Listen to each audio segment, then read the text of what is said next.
Good afternoon, ladies and gentlemen. Happy Tuesday and welcome to the final week of the season here for Series E. Of course, we're getting ready to close out Season 5 here of Series E Apex Legends. Just 12 games remain between us and crowning a new champion and finding out if maybe there's a new jersey hanging behind me here very soon in Studio Blue. I welcome you all in here today. My name is Yeso. I will be your host. As always, excited to close out the action tonight and tomorrow night for this wonderful season of Series E Apex Legends. Before we jump into all the fun, let's break down just how things work for the folks at home and talk about what Series E is all about. Now, Series E is a professional esports open circuit that absolutely anyone can join across multiple different titles. We've got Guilty Gear Strive, Halo Infinite, and of course Apex Legends. Now the way things work is players and teams, they come out, they compete in our open qualifiers, and the best of the best make it into Series E.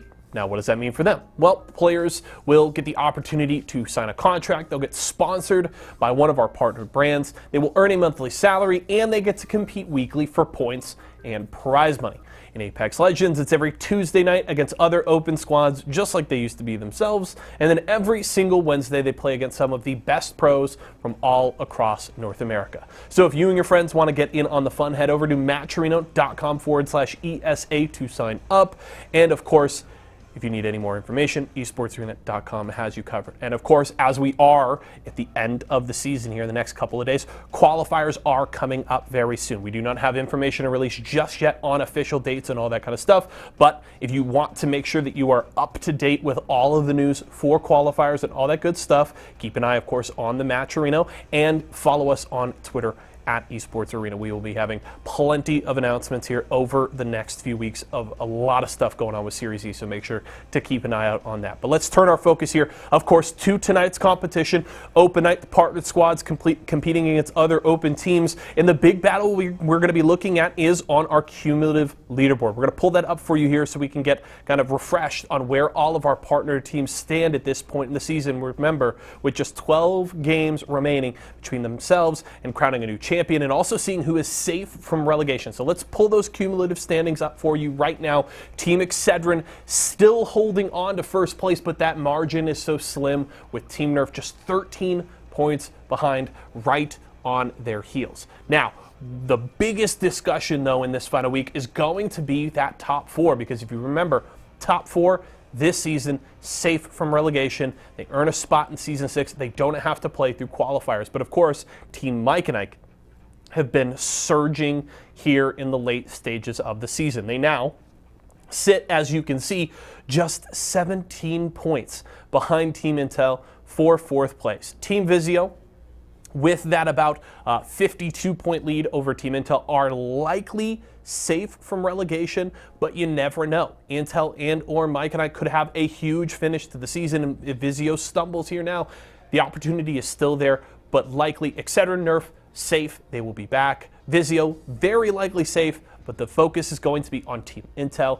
and Team Mike and Ike here in the last 2 days of competition. So make sure to keep an eye on them. I know the casters will be talking about it at length all through tonight and tomorrow night. And you'll get to hear my good friends T Squared and Why Not all throughout tonight's games. They'll be bringing you all of the action throughout, and I'll be here to break things down in between. Can't wait to, again, continue to follow these storylines on the standings and continue to see some incredible open night action. T Squared and I have talked about it at length over the last month or two, how the open night competition has leveled up as the seasons have gone on. So many open teams coming out week after week after week and challenging the partnered squads. And I think not only does it set up for an incredible night of competition here tonight, but it's just going to make things even more interesting when we get ready for qualifiers for Season 6. Cannot wait for that and plenty more. I'm not going to waste any further time, though. We're going to head right into the fun here and hand it over to our casters. We're kicking off the final week of Season 5 here with Series E Apex Legends. You are the... All right, welcome everybody. Series E Apex Legends. All of World's Edge explodes into chaos, and G2 round the corner, taking what is rightfully there.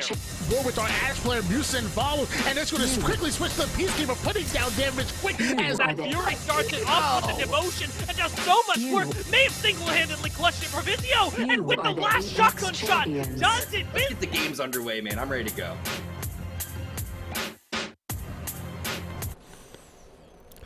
What is up, everybody? We are back, and it is time for the final week of Series E. And we got games unlike Tony's got Mike and Ike's over there.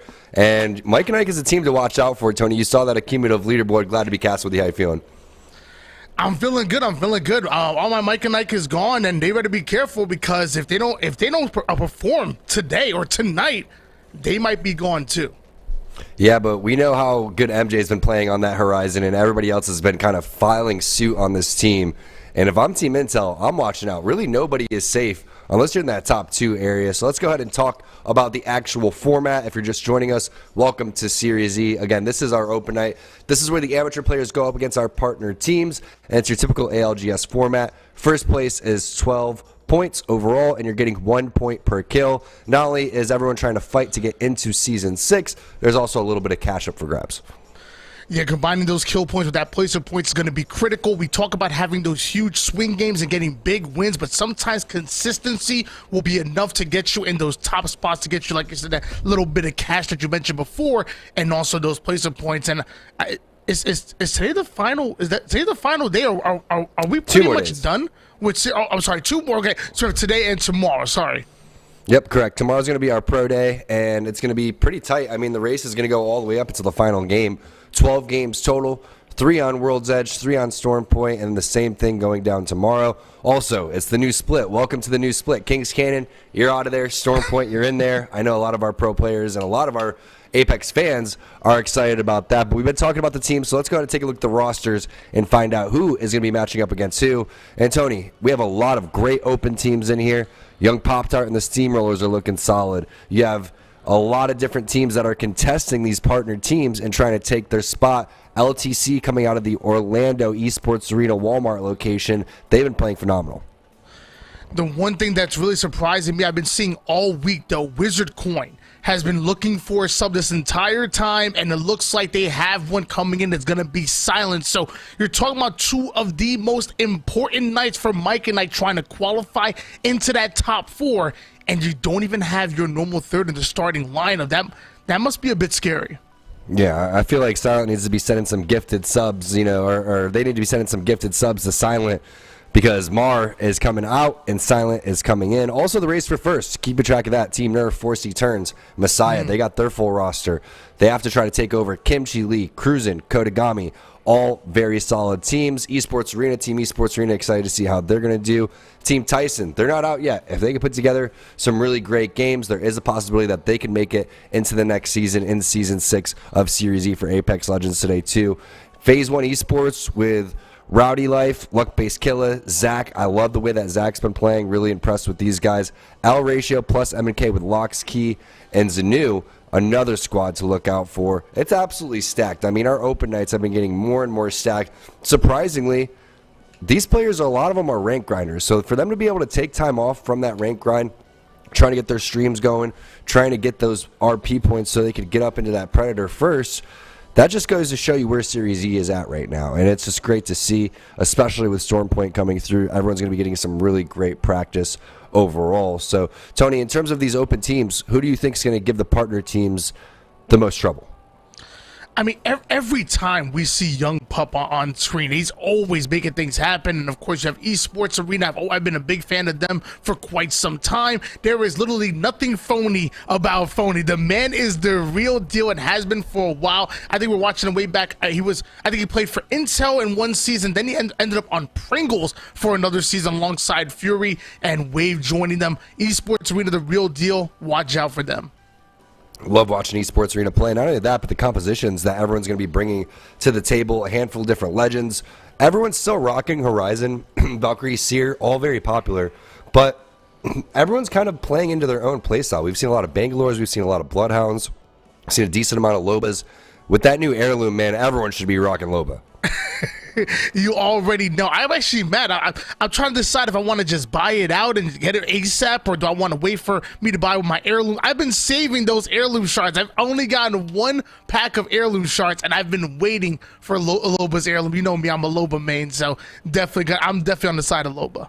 And the Fantasy League Open Night Edition is here. Go ahead and tweet at Esports Arena your 3 top players that you think are going to get the most points. First come, first serve on getting your first 3 players in. So if you copy someone else's team, you will not get in there. You have to create your own 3 and tweet that in first.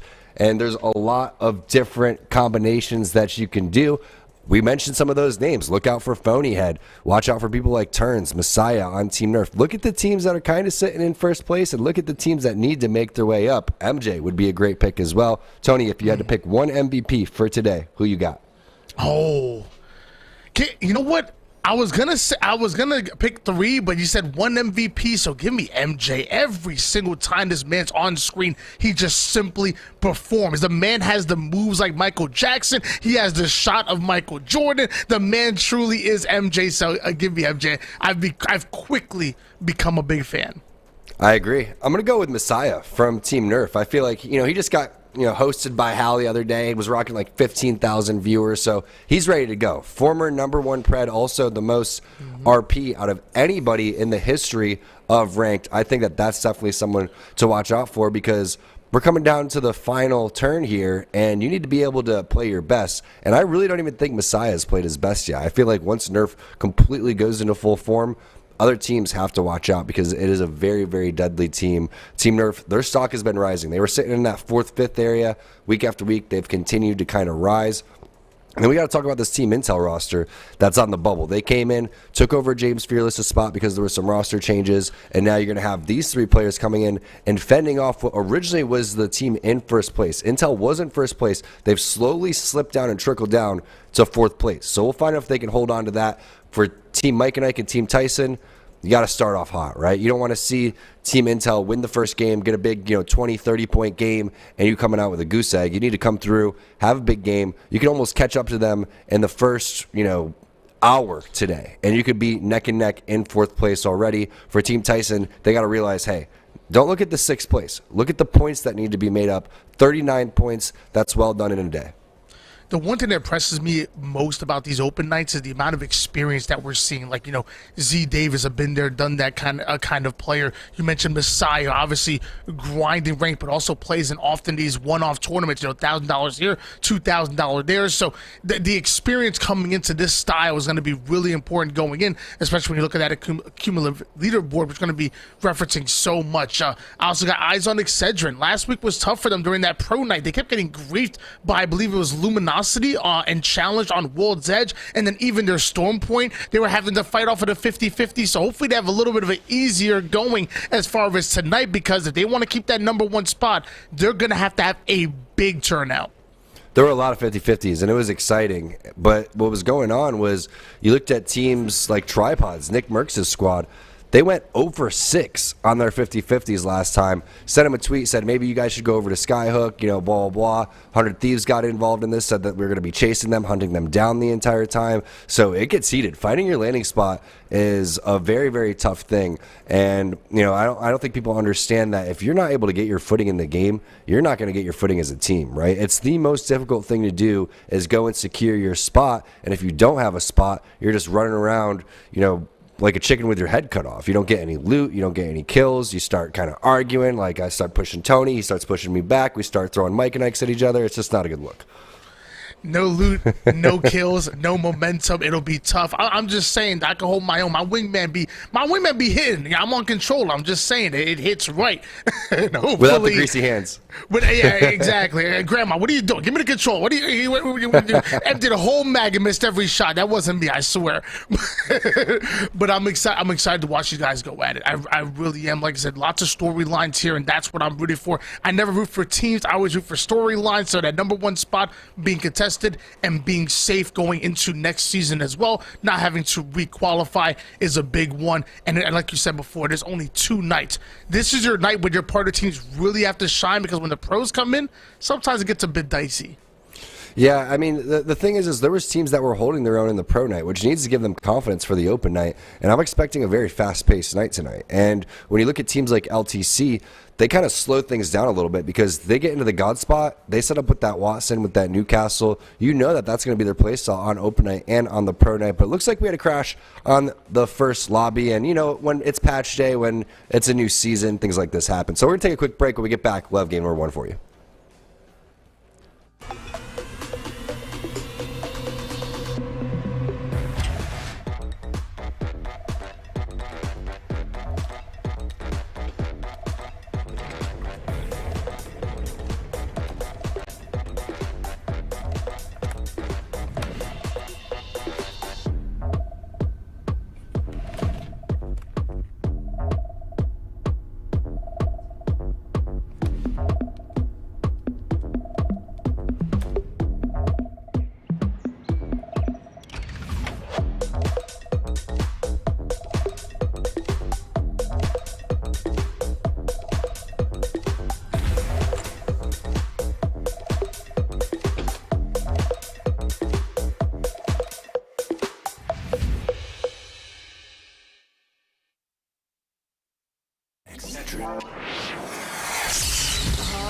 I'm fading.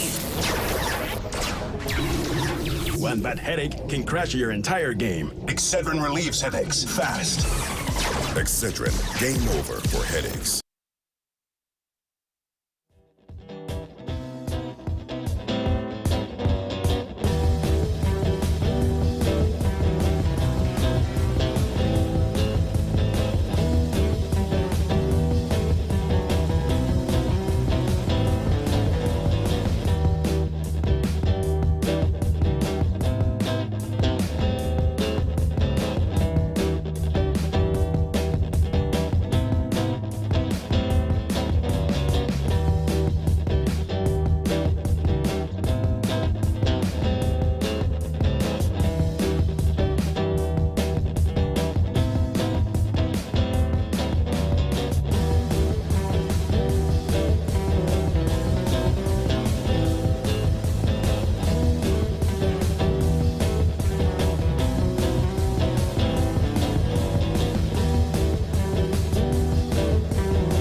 Welcome back, everybody. Thanks for sticking with us through the break. We got the lobby loaded, and we are locked and ready to go for game number 1. It's the final week of Series E Season 5, and we already know the storylines. If you're just joining us, well, watch out for that race for first place. It's going to be Team Nerf in second place and Excedrin in first, and then down below, Team Intel in fourth, trying to fend off the 3 squads down below, most certainly Mike and Ike and Team Tyson. The players are loading in, and it looks like we got a fuse here on Team Intel. Character selection is going to be so important here. Like, obviously you want to match your character selection with the way you want to play your playstyle. Esports Arena very famous for bringing Lobe into their composition. Also seeing them with Newcastle, a lot of aggressive teams are going to probably implement a bit of Horizon into their composition, and obviously Seer, that ultimate Intel legend. If you want to get aggressive, Intel is a really good place to go. We saw a Revenant in there for Deathbox Gaming, some Caustics. When we talk about diversity of legends, we got it here today on our open night. Deathbox Gaming, consider them the griefers of the lobby. A bunch of ghosties going to be running around. I'm excited for that. They're also rocking Watson, so a little counterproductive, but we'll see how it works. Okay, so instead of a Rev Tane, you have a Rev Sun? I'm not exactly sure. I'm sure we'll figure something out here. Meanwhile, Mike and Ike figuring out how they're going to get to Thermal Station G2, not in the lobby, so this must be a safe place to land. And that's how you grief your first teammate right there. Silent absolutely eats the side of the mountain. Wasn't paying attention, and he ends up dropping a little bit short, but we do have the first 50-50 taking place over towards Harvester. Sentinel, Volt start coming in for Key. And this is a very powerful spot for Caustic. Lox is going to pick up that blue armor. You can see they're going to be hitting the scans over here and finding out where these players are located. One is completely out of position, and this great knock there from Key with the Sentinel. That's going to give them a huge advantage, but Zanu takes a ton of damage himself. Having that Volt in the back pocket is going to be big, but missing a lot of those shots to boot, and now you have Lox all by himself. Your boy Ziggy going to come through with the Mozambique. Not a really great play there from Al Ratio and M&K. You really hope after that initial knock that you're going to be looking a lot stronger. And what do you know? It's Deathbox Gaming going up against them. The second coming of the CLG versus Exet contest over here for Harvester. Everybody wants Harvester. It's the best place to be. Apparently, Deathbox Game already down 1, but the same for the others. So it's going to be a little bit of a 2v2. We have Watson with the Spitfire going to unload shot for days.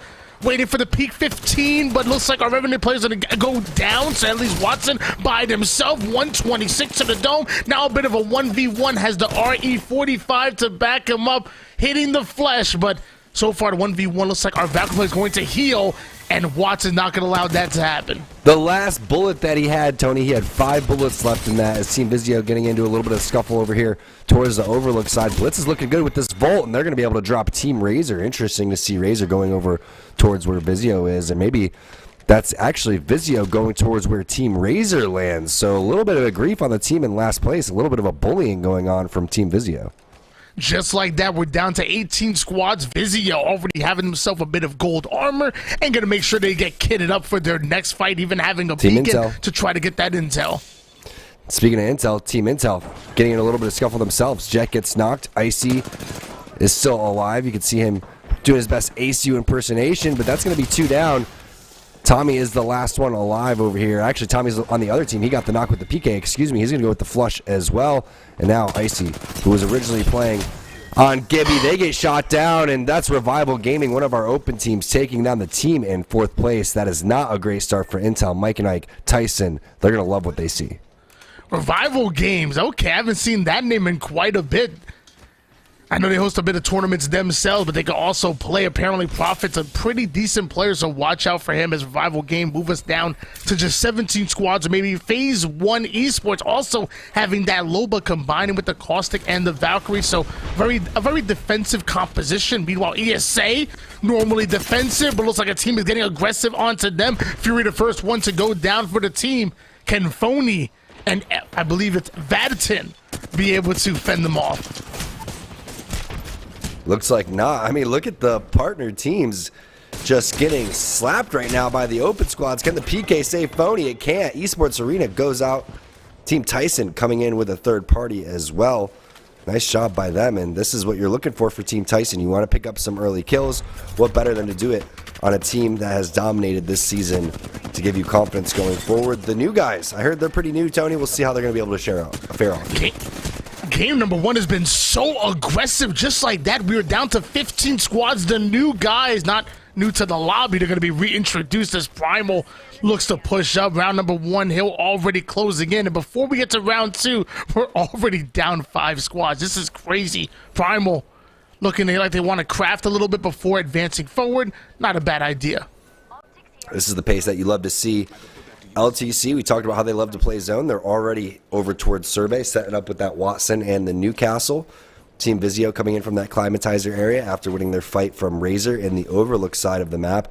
A lot of congestion going to happen over towards that southwest choke, Tony, right where you start seeing the rotation from the green team on that beacon building across from the train tracks. That is going to be one of the fighting hotspots. Vizio having a decent spot over toward that climatizer area, like you said, is really honing in on that survey beacons, survey camp. So LTC looking quite comfortable for it now, but eventually most of these teams are trying to come in and they're going to have to try to claim real estate. We might see a 3-way battle. I think it's Mike and Ike, Excedrin, and Primal that are all in the general vicinity. They might be forced to fight here soon. Yeah, no doubt about it that the pace should continue up.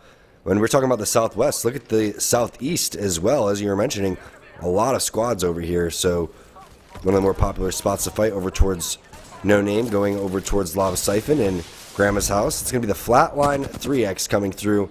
And for Silent, remember they dropped over towards that thermal station side, so they've made a decent rotation. MJ is completely split, but he's going for the off angle, and it looks like that's Deathbox Gaming. You can see Revenant and Watson going to be broken. MJ is already there on the flank. Our Revenant player just trying to deliver Grandma a bit of cookies, but Mike and I coming in with the big grief, and like you said, MJ with the flank. Already entering the house. It looks like the Seer Ultimate's coming down, so look at all that so easy peaks now coming from MJ. Gonna grief them with the Thermite. That should get some value here. I love me some Revenant play. I love me some Deathbox Gaming, but they're gonna be down to the lobby, going down 14 remaining. Deathbox Gaming indeed. All 3 Deathboxes right next to each other. Mike and Ike going to eat them alive right there as Excedrin, the team in first place, continuing to add pressure over here. That's going to be Nutella knocked. We're looking at potentially 13 squads already as round 1 is closing. That's going to be a knock right there, though, on to Kodagami. The wingman coming out, and Profit goes down as well. Kimchi, such a strong player. So many different legends in the pool. Also, the gold knockdown res. Perfect situation here for Excedrin. Also, the zone isn't that far. They're going to have plenty of loot. An extra scan coming through, so the heals have to happen almost immediately. But with gold armor, it is so nice. Wingman PK over here, completely stacked. Great shot there, and Revival Games going down. As we mentioned, 13 squads just with round 1 closing, 7 squads eliminated. Very fast pace. Love that play by Excedrin to prioritize, making sure that you get up before finishing the kill. Obviously, it was another knock that came in, but they're anticipating the 3rd and the 4th party come in, so always prioritize getting that teammate up, especially if you know if it's going to be a 2v or a 3v1. Greatly played by Excedrin. They should be fully loaded. Mike and Ike, they wanted to introduce themselves to that gunfight. Looks like they weren't ready to do so, so maybe they do a little bit of gatekeeping on their side. As 1 minute and 52 seconds, they have a bit of time to play with. Looks like they're going to go even further in the gatekeeping there, Tony. I agree. They're going to go for a gatekeep, but they don't want to get gatekept themselves. They don't have the luxury of seeing those player hotlines, so they're worried another layer of teams is going through. But what do you know? Another fight happening here on one of our fastest pace open nights we've ever seen. This is going to be Steamrollers, and one player we were highlighting before, Young Pop-Tart, getting dropped up to Ziffer over here, and I don't think he can do it. You can see 2 players on top of him. The spray is looking good, but it's just not enough. Risen Rose steamrolling the Steamrollers. 12 squads over here, and that was pretty close to where this zone's going to end, Tony. Young Pop-Tart getting toasted in that one. Risen Rose, they're known to be aggressive. They're known to win their fights. And now that the Valkyrie players back up, they should be able to regain and stabilize. You talked about this back area being so important when this zone starts to pull this way. Risen Rose obviously know what's on the line, so they're going to fight for it early. They're going to try to claim control of the God spots. Love the way that they play. I would love to see where LTC is set up too, if our observers could hop in there and see how many fences they have down. Because at this point, I feel like they got the whole cat's cradle set up in survey. We can scan this Well, the fact our Sierra player has a G7 scout. I mean, I've been really messing around with the G7. You know me, I'm a charge rifle kind of guy. Don't judge me. I'm just saying. But when I don't got me a charge rifle, that G7 can absolutely shred shields. It can grief teams, and even from a bit of a mid to closer range, it can really do damage as well. So I've really been experimenting with the G7. Love the plays come out of them. Obviously, you have Newcastle and Watson, a great combination for LTC Esports. They're very comfortable with their positioning, and they're locking it down. It's going to be so hard for anybody to try to contest and try to bully LTC out. Going for the missile swarms on the enemy door right there. Longbow, Volt. Eventually going to run out of ammo in that longbow, so what you're hoping for is some kills along the way. Speaking of kills, Silent Hill is going to take to the sky over here. Great spray on one player. That's going to be P1. Zach going down first from this fight, and everyone looking fairly healthy on Mike and Ike. This should be an easy cleanup. No one really losing any flesh meds besides Silent Hill, which looks like it was a third party coming in from the opposite side of the map. So Mike and I continuing to pick up kills after they watch Intel get eliminated. You're seeing one of the reasons why Mike and I have been able to climb the leaderboard so quickly. It's their aggressive play style. You're already seeing multiple kills on the side of Mike and I, and they're not done yet. They're continuously pushing. They know that they're just a few points behind from being safe from getting relegated. Mike and Ike, they want to keep their spot going into next season. One more player down below, MJ, making sure they check every single angle. Finally, it's phase 1. They get eliminated. ZLB gonna go down as well. Just like that, we're down to 10 squads. Tom, we're not even in ring 3. We were talking about, I think it was 17 points differential between Mike and Ike and Team Intel. Well, they've almost cut that in half, Tony. They've picked up 2 placement points over there, and they've picked up a handful of kills. They've picked up 8 already, so they are putting together a pretty solid run here, and that's exactly what you're hoping for if you're rooting for a team. Mike and Ike, you want to see this thing close. Heck, I want to see it go down to the final game. You're talking about not really voting or rooting for teams, but rooting for storylines. Same thing here, right? I want to see Team Intel do well too, but I want to see all of the teams fighting for that final spot to make it in. Just makes it so much more intense to watch as a viewer. But they are putting up a great performance so far. As you mentioned, a very aggressive play style, and you can see why. A lot of that happens with MJ opening things up, and I've been impressed with Silent Hill, the way that he was flying around on that Valkyrie, using himself as a little bit of a decoy to buy more time for his teammates. Tyson, Risen Rose going into a bit of a scuffle here. We talked about it before, that this backside of the circle going to be so important as both of these teams want to claim control here. Both of these teams want to push each other out. Tyson's already loading up, preparing for the third party, and also blocking off all the exit points. When Tyson are ready to push, they're going to be comfortable doing so. Surprisingly, you don't see Z Davis in here, and Slab, oh no. He's in the middle of the Horizon Ultimate, and nobody's shooting it for his team, so he's just going to have to stay there and hopefully hit a battery. I mean, that's the main thing right now, is the battery's coming in a little bit late. There's the battery coming through. The black hole finally dissipates. Joey Blackout going to go and hit a battery of his own. So now they can almost bait this enemy team a little bit close towards them. But I would love to see the Newcastle wall go down if they have it. Everyone's just going to back off over here. A lot of damage is already being done. Depends on what this enemy team is over here. Do they really want to go and take this fight? I mean, 10 squads remaining, no doubt about it. But we have another big fight taking place with MJ going down. That's going to be Messiah from Team Nerf taking down one of the players from Mike and Ike. That's going to be a big fight. I mean, obviously it's going to be really good for Nerf, but also Mike and Ike are still trying to fly up that leaderboard. So a very important fight, and we're going to hop on board with that. It's Nerf beginning to surround this building. It's the police, let us in. Nerf are trying to grief, but hold on, Turns getting absolutely shredded. What happened? They still haven't picked up Turns, but I feel like they have picked up MJ on the other side. That's why they're safe in that building. Force is going to try to stop the res coming through, but eventually they're going to have to find Turns. Unfortunately, that's your Wraith, right? So if you want to get the portal play, you want to try to get the res, that's the player that you're looking to do it, and MJ's full setting this one. Messiah going to have to hit the battery. Wizard Coin with a huge knock right there to save Mike and Ike. I feel like Turns just peaked for a second. We literally just hop on board with them, and right when we do, Turns get shredded, put down immediately, and now Nerf, who were looking like the hunters, now have become the prey. Messiah ends up going down as well. Force is being forced out of this location, playing a battery here. Nerf, they were looking so good, and somehow Mike and Ike were able to turn the tables. Excedrin also in the general vicinity as well. They're fully loaded. Our #1 team right now. It looks like our opponent's going to take to the sky. I'm going to assume that's Mike and Ike. Meanwhile, Excedrin, they're close enough to huff it. Yep, that is definitely going to be Mike and Ike. Good shots right there. Good spray from Cruising. Kodagami get in on the fight there against Team Nerf and was able to drop one of the players. And now I believe that was Messiah that ended up getting taken down. But just as you were mentioning, Tony, just a split second of overextension there. Not even really an overextension from Turns. He just wanted to go and try to put in some shots as SRC Primal getting taken down. Some more players getting lit up in the kill feed. That's Tyson going down to Team Excedrin as well, making it look easy out here as Team Excedrin. And Excedrin going to trade out that purple shield for a red one. Kodagame wants to upgrade that, but going into our final zone, our eight squads, a late game, I should say here. And you're going to need all the shields you can work with. Vizio rocking 2 purples and gold as well. Love these shots by Blitz, the R301. That'll be your best friend.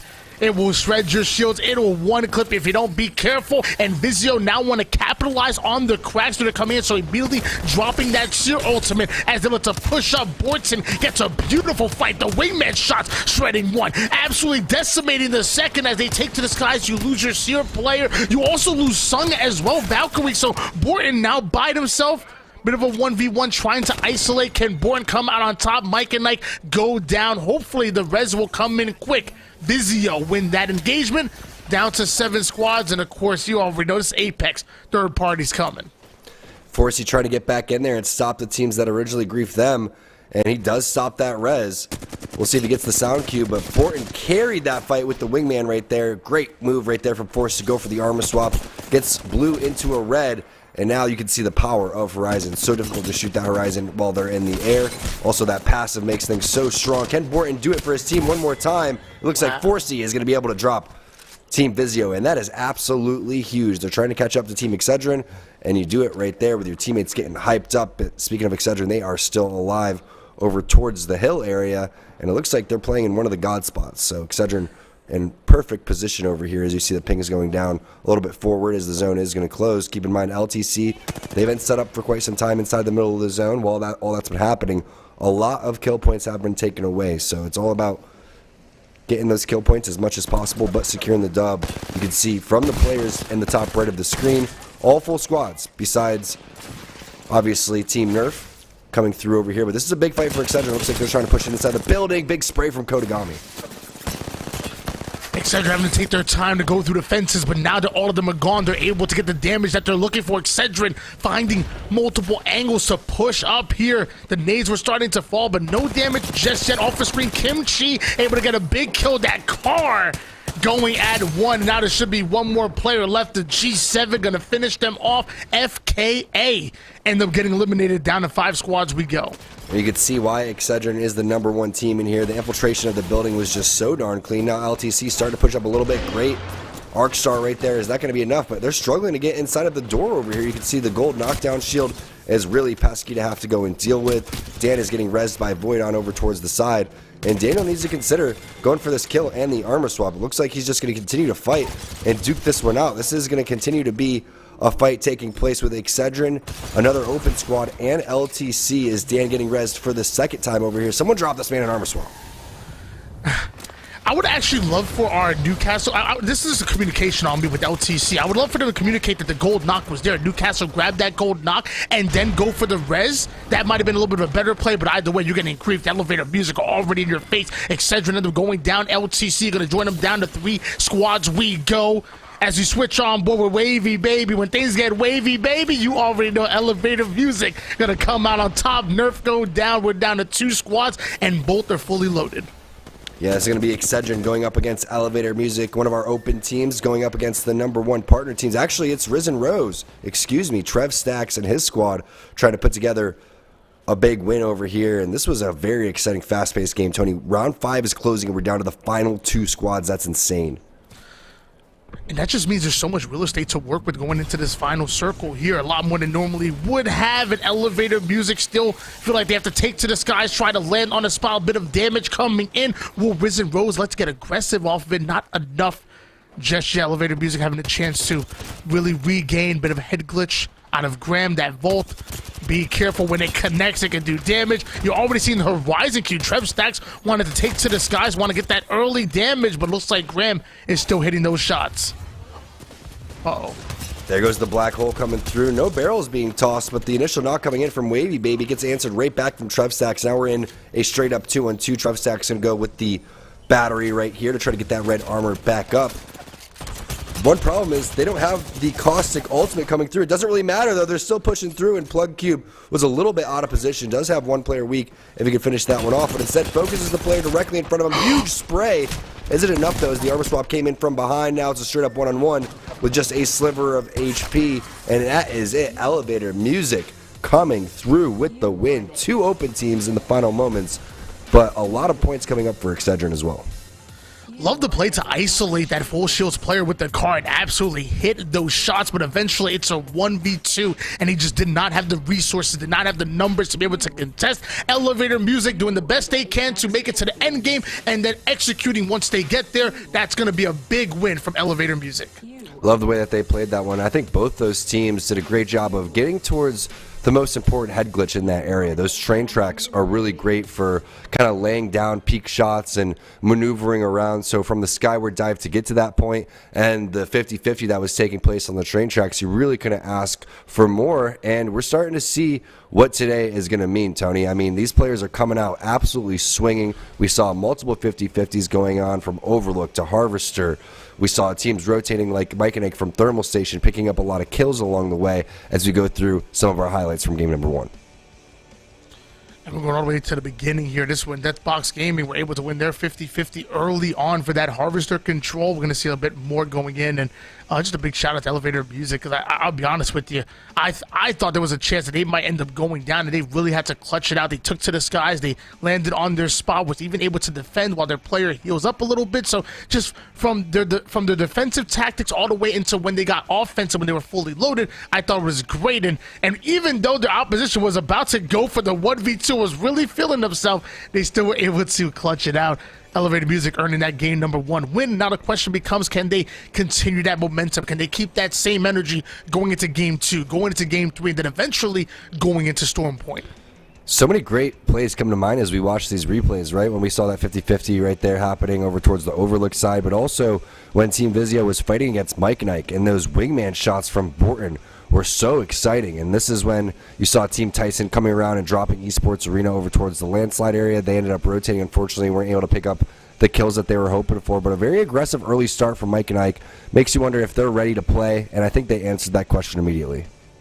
Yeah, Mike and Ike are, and the crazy thing is, like, this is not an anomaly. It's not like they're playing super aggressive just to make up for the points. This is their play style. This is what they feel home. They're very confident in their fighting ability and very confident in winning these 3v3 engagements, that as long as they're not getting third party, they're going to get in your face. And Mike and Ike, once they get that intel, once they figure out exactly the hole in your defense, they collapse, they're quick, and they regain as well. So they're a tough team to deal with, honestly. Even like you said, even when it comes to the pro nights, they hold their own. Mike and Ike are the real deal. Not only that, we also saw Team Nerf and Forsey coming through and picking up that great third party, and then Excedrin continuing to add to their lead. So let's toss this one to Yeso, get his thoughts on a very fast-paced game number 1. A good point that Why Not and T-Squared make there about the charge that Mike and Ike have made up the standings, and how just their general playstyle does lend to that, right? That aggressive playstyle, taking a lot of those fights, playing edge, can, you know, if you are on your game, make a lot of points up in a short amount of time. And I think the biggest boon for Mike and Ike is that they've been able to do something that we talk about with so many good teams throughout Series E history, is that they could perform an open night, but they also translate those skills well into Wednesday. It doesn't mean that they're always finishing in the top 3, but the fact that they can compete on both nights of the week playing the same style is why Mike and Ike have been so good down the stretch. But of course, the story of this game is Elevator Music. They take the win here in game number 1. They pick up 7 kills for their trouble, and it's a good performance here from the squad as they take out Risen Rose there at the end of the game. Of course, the former McDonald's Wi-Fi squad. Let's take a look, though, at how they grabbed their win in our first Mobile One high performance moment here. We'll check it out here as we go to that end game, the final 3v3, and Risen Rose with already 1 player down, Trev Stacks and Plug Cube having to fight the 2v3, and some good damage here with the Volt from Trev Stacks, but the problem, not able to get that initial knock there, and now it's Plug Cube in the 1v2 here, and is able to get a lot of damage here initially. Doesn't quite get the knock there on The Caustic is able to get it here, but the problem is there's no shield swap available for Plug Cube, so hopes to use that knock shield to give him a little bit of breathing room, but it's not nearly enough, and with about 10 to 15 health to his name, the side of Elevator Music able to clean things up and win the fight. So Risen Rose not going to be happy about this one, how this one finished, probably thinking that this one just got away from them and they had kind of a win in their grasp, but still top 2 finish, some good kills to the name. They're going to feel good, and Elevator Music going to be very happy about how they were able to close out this first game and grab a win to start off the day. We'll keep our eyes on that cumulative leaderboard, and of course we'll check out our first Mobile One leaderboard of the night when we come back.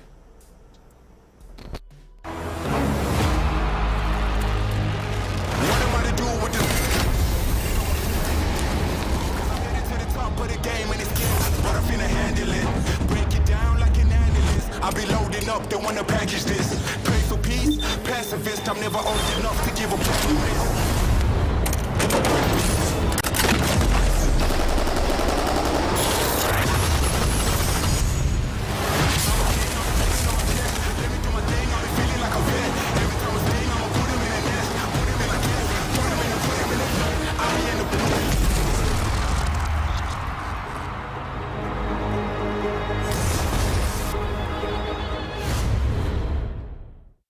When the chicken is this crispy and this tasty, it doesn't matter what else is for dinner.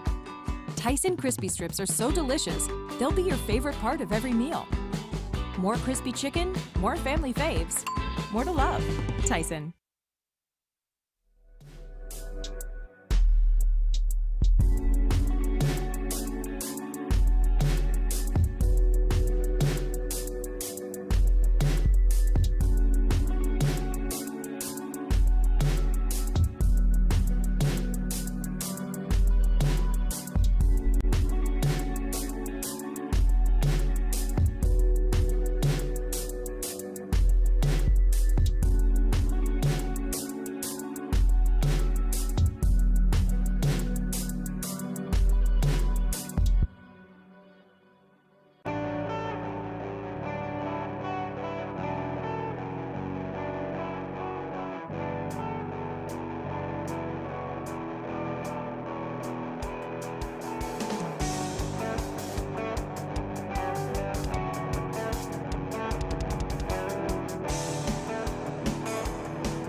Welcome back, everybody, to Series E. It's the final week here in Season 5 to decide who's going to get first place and who's going to have to fight through the relegations in Season 6. Let's go ahead and take a look at the leaderboard. And, Tony, a very aggressive game number 1, but 2 of our open teams coming through swinging.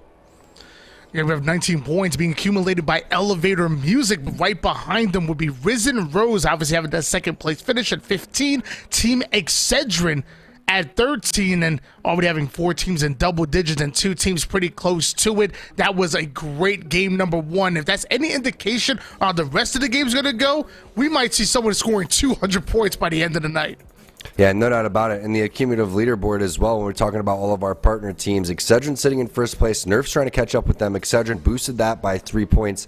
And then Intel is trying to hold on to that 4th spot going up against Team Mike and Ike. And Team Mike and Ike gained, I think, around 7-8 points right there. And they were only, 17, 20 points behind, maybe a little bit more than that. So we'll find out what happens. Very aggressive plays coming through. Great third parties. Early 50-50s taking place, so watch out. Again, Overlook, Harvester are the 2 that come to mind last time. Second to last match going to be here on World's Edge, and hopefully Team Intel, if they want to keep their spot and have to put a lot more than just 1 point on the table, maybe they're waiting to move on to Storm Point.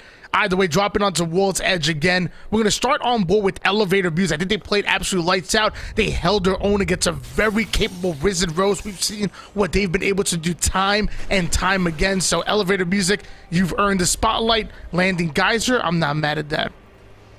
They're going to have the spotlight maybe for like 10 more seconds because we know the fights are going to be taking place, but it's nice to find out what that loot path is going to be for them over towards that Geyser side. They did a great job of spreading out. Now, L ratio plus M&K. They took the L last time. It was a very aggressive push coming in from Deathbox Gaming, and it looks like the scans are going to be coming through. They did get the initial knock to begin last time, so they have what it takes to win this fight, no doubt about it. And this is one of our open teams that we're highlighting, but they have to stick together, and Key needs to play around his scans. I will say one thing, if you're going in for a 50-50 gunfight, it's really early. I think having a Bloodhound is going to be absolutely incredible and so valuable, as I say that a big battle ensues and Watson ends up hitting the ground quick. Preach trying to angle out with that G7, even our Revenant taking a lot more damage than expected, so Preach gonna have to go for some crazy play, not the one he wanted to take. Ziggy's almost down to 1 shot. The Mozambique is nice, but not nice enough. Deathbox Gaming gonna be taken out this time. Heavy zoning there from Locks. Great barrel placement. They separated one of the players away and focused him down immediately. That was the Watson. And then it was a big 2 versus 3 that they ended up botching last time. As we take a look at the zone and where it's going to be pulling. Looks like heavily favoring that Lava Fisher area, and a lot of the teams already rotating in there. We know ESA lands over towards the landslide area. You can see P1 moving in from that staging area. Mike and Ike should have a pretty good rotation coming through. The question is does Mike and Ike want to kind of hang around and gatekeep all these teams over towards the southern side? You're going to have a lot of action coming in from your southeast side. You're going to have our winners from the previous game. You have Team Intel coming in from Lava City. They're going to take their time looting up on over there. Plus, you have the Overlook versus Razor versus Vizio fight that was potentially taking place, but it looks like Razor got Vizio's number and is pushing them out over towards the Climatizer side. Vizio now being forced to back down here as Razor looking to hunt them down. Esports Arena, like kind of mentioned earlier, having a great positioning onto where the zone is pulling, but with 19 squads on the map, you can only imagine eventually there's going to be 1, 2, or 7 teams looking to push them out, but luckily Phony ready to fight them. R301 shots are even starting to connect from long range. Yeah, ESA with this setup here, I mean, they're going to be in such great position, right? This is one of the primary buildings, so being able to kind of lock things down so you get a little bit of a head glitch. If anyone runs into that Newcastle wall, they're going to be screwed in terms of, taking some stun damage and slowing themselves down. And now everyone's going to kind of drop armors over here so they can get that on over and charge it up with the R301 from Phony Head. But keep in mind, with that Loba, the more teams that end up dying over here, the more likely they are just to continue to stack up loot, find weapons that are inside of the crate, etc., etc. So the way that this one's kind of playing, Tony, it's already been a slower game than game number 1, and I think that pace is going to continue to slow down here. Well, with Excedrin rocking a Horizon and a Bloodhound, something tells me they want to speed things up. Stuck over here towards Lava Fisher. G7 Scout shot's going to hit for Kodagame, but not for enough for them to want to push on this. Excedrin still trying to loot up, still trying to get as much intel as possible. Before you commit to any 3v3 gunfight, you need to know what's going on. You need to make sure that you're at least somewhat safe from the third party. And even from long range, Kodagame ends up being ripped. So you're seeing Kimchi Lee was trying to angle out, was trying to get a huge flank, which is normally what your Bloodhound player wants to do, but with Kodagame getting shredded and back down, looks like everyone gets spotted, and that's going to slow them down just a bit. I like that play. Like the off angle, just like you were talking about, but that team wasn't even interested in fighting because they understood the situation. If we continue to fight, we're most likely going to get third-partied, so we're going to get a little bit more ahead of you, get in position, and go for a gatekeep type of play. Now we see what Nerf's doing over towards the epicenter area, and looks like they got some pretty good loot. Double blues over here, purple for turns, a lot further away from the fragment side than you would expect. I mean, they do land over towards fragment, and rotating over towards epicenter is fairly quick, but they weren't able to get into a priority position over towards the Lava Fisher side. So they're going to continue to take the high ground over here and look for more kills from people that are coming from the north side of the map.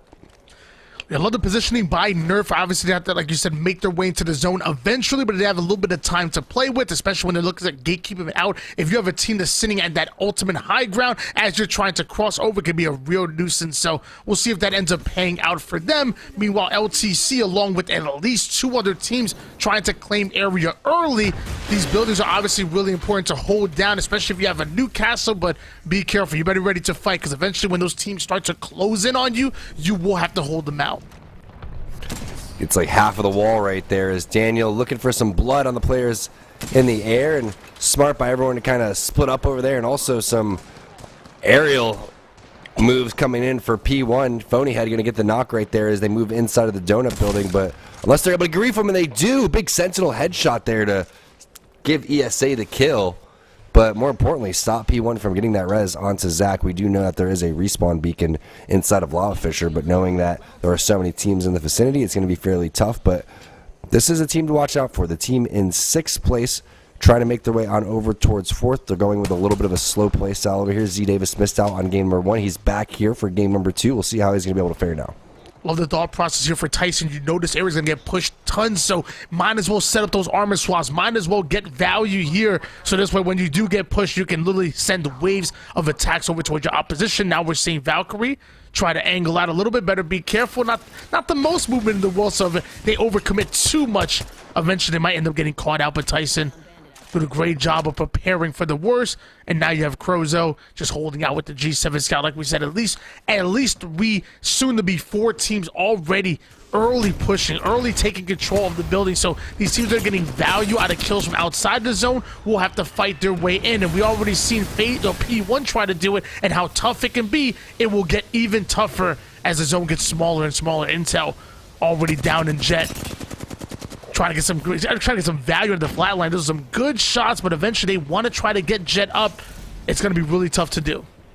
Meanwhile, Mike and Ike gets knocked. That's going to be Wizard Coin going down by the 30-30 of Joey Blackout. So our teams in 4th and 5th place, it's the top 4 teams make it into the next season, are going to be fighting it out right here early game for a second time. So big early game storylines here coming in for these 2 teams. The res comes in onto Jet. He's in the zone, so he's going to have to go for the med kit. Does pop it off on time. That's a great job getting some extra damage down and pushing the enemy squad back into fragment so they can go and get their teammate up.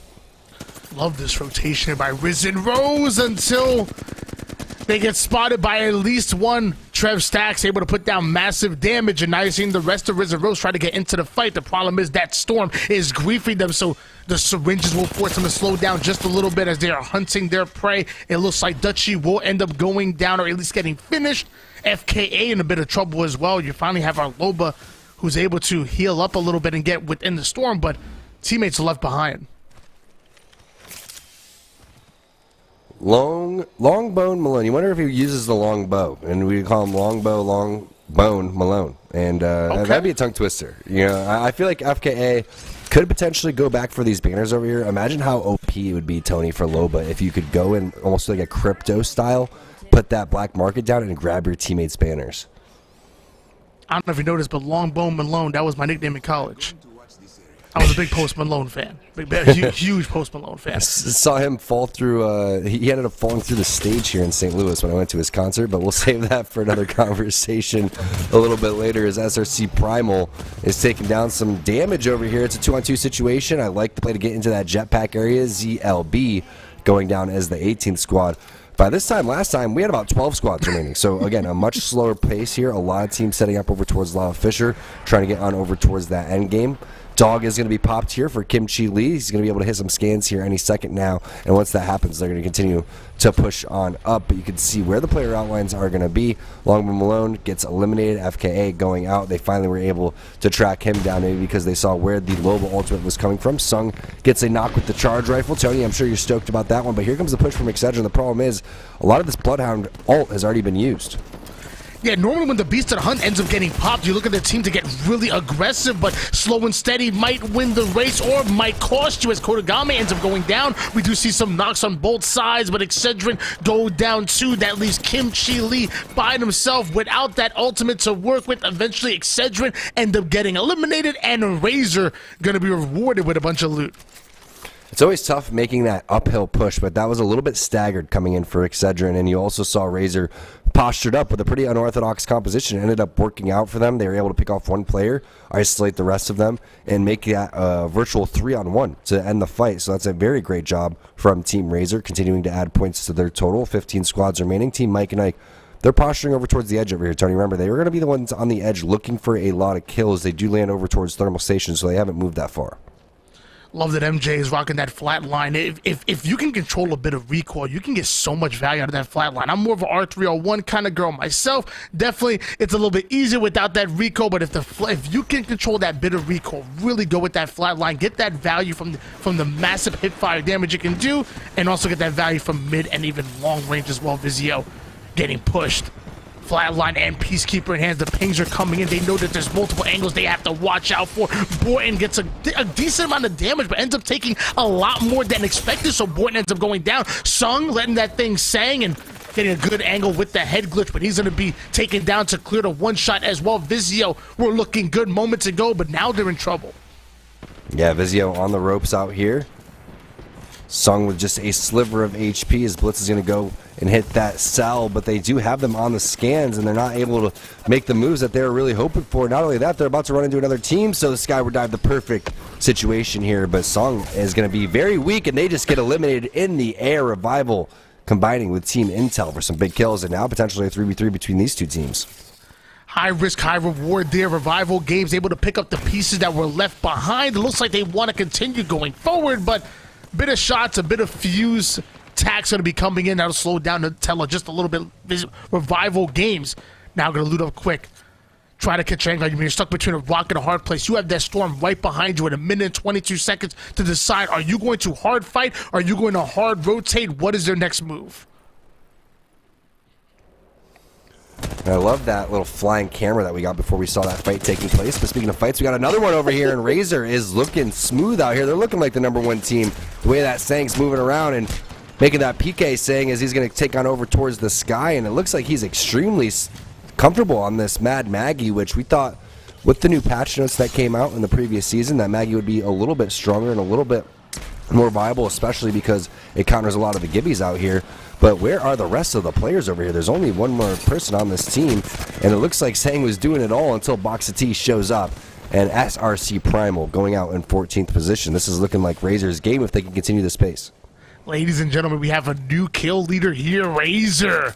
Speed running through the lobby as fast as possible, down to 13 squads, but on their high ground is going to be Mike and Ike. We know how well they can fight. Razor and Mike and Ike might be going at it here. We see Wizard Coin though already rotated all the way towards that far left side Silent Hill on the backside here, so Mike and Ike really spread out, trying to control as much ground as possible if this is going to be their spot to play in, and we're seeing that storm really start to pull a little bit over toward the east side.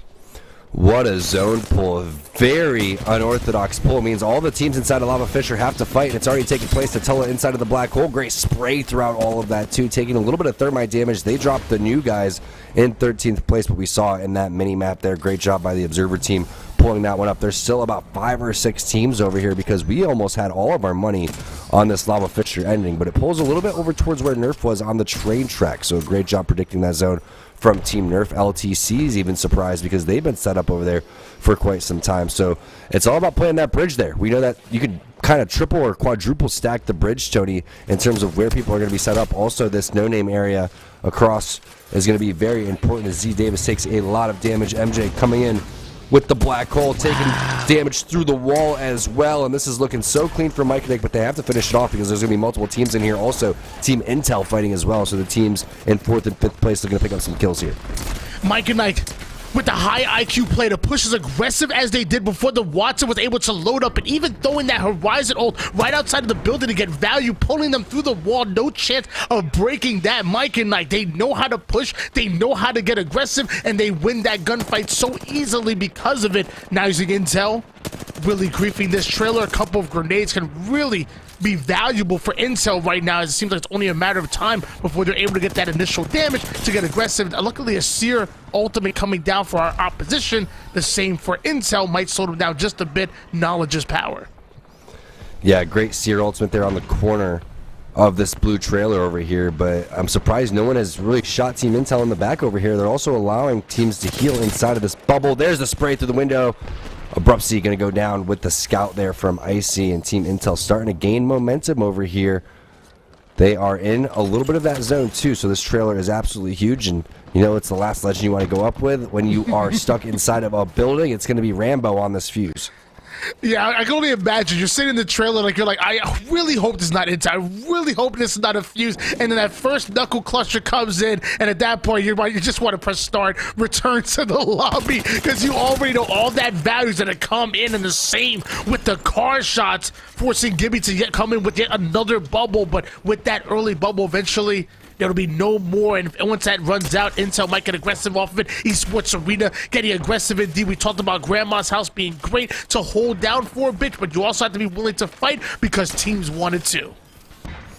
Look at the patience from Phony Head. Also the great maneuver to jump up onto the wall. Everyone just peeking inside of this window over here. Fury busting out the fan over here. It's like a rave over towards this house, and it looks like they are taking a lot of damage though, and nobody got the memo that Phase 1 Esports was ready to fight. However, there's going to be multiple teams in the area, and there goes the hunt on the final player from ESA. Actually, there is one more alive, so this is a very close fight between Phase 1 and ESA, and that's it. It's going to be Phony Head coming in with the final kill right there as Team Intel continuing to put...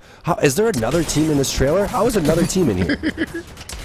If you can't stand the heat, get out of the lava. Sadly, Loba's fan not going to be enough to cool you down. Same for Steamrollers, who end up going down as well. Now L plus Ratio plus Mouse and Keyboard looking to get involved, but Locks ends up going down. So now, if they want to grief, they have to do it as a duo. But who's watching this door? Just knock, knock. Who's there? It's Key coming in, unlocking the trailer. Esports Arena now going to have a turn. Everybody going in the trailer of death. 1 minute and 13 seconds to round 5. He'll close again. Esports Arena. Are they going to let it go over towards this trailer, or are they going to let it rotate out? It's only fitting that Key pushes in and opens the door for his team as Phony Head gets dropped. Only one more player remaining for ESA. There's the flush, and LTC getting dropped. ESA getting dropped. Now we have Razor still alive. Looking like they are in a prime position over here. They do have 50 seconds to decide what they want to do. Team Nerf on the opposite side of them. Remember, they were the team that predicted where this zone was going to go on over towards the train tracks. And they do have a great position right now in terms of where the other two teams are located, and they have to fight. But Razor looks like they want to full send and get aggressive. Beautiful shots at the vault, even with the 2x getting a bit of range on that. L plus Ratio plus Mouse and Keyboard, and they're getting eliminated down to 2 squads. We go. Looks like a bit of a 3v3, but as a player takes to the skies, ends up being ripped. What goes up must come down. Messiah forced to play that battery. Meanwhile, the Seer ultimate does come in, giving the intel. We do have some Razor players that weren't able to heal. Sang might have the shields, but doesn't have the health. The Fuse ulti will grief them just a bit, but you have no idea force coming for the flank. One ends up going down. Looks like both your teammates do as well. A bit of a 1v1 gun and 2 play. That knock shield, pull out the Peacekeeper, brings the pain when you put the shotty to the body. Nerf ends up on top.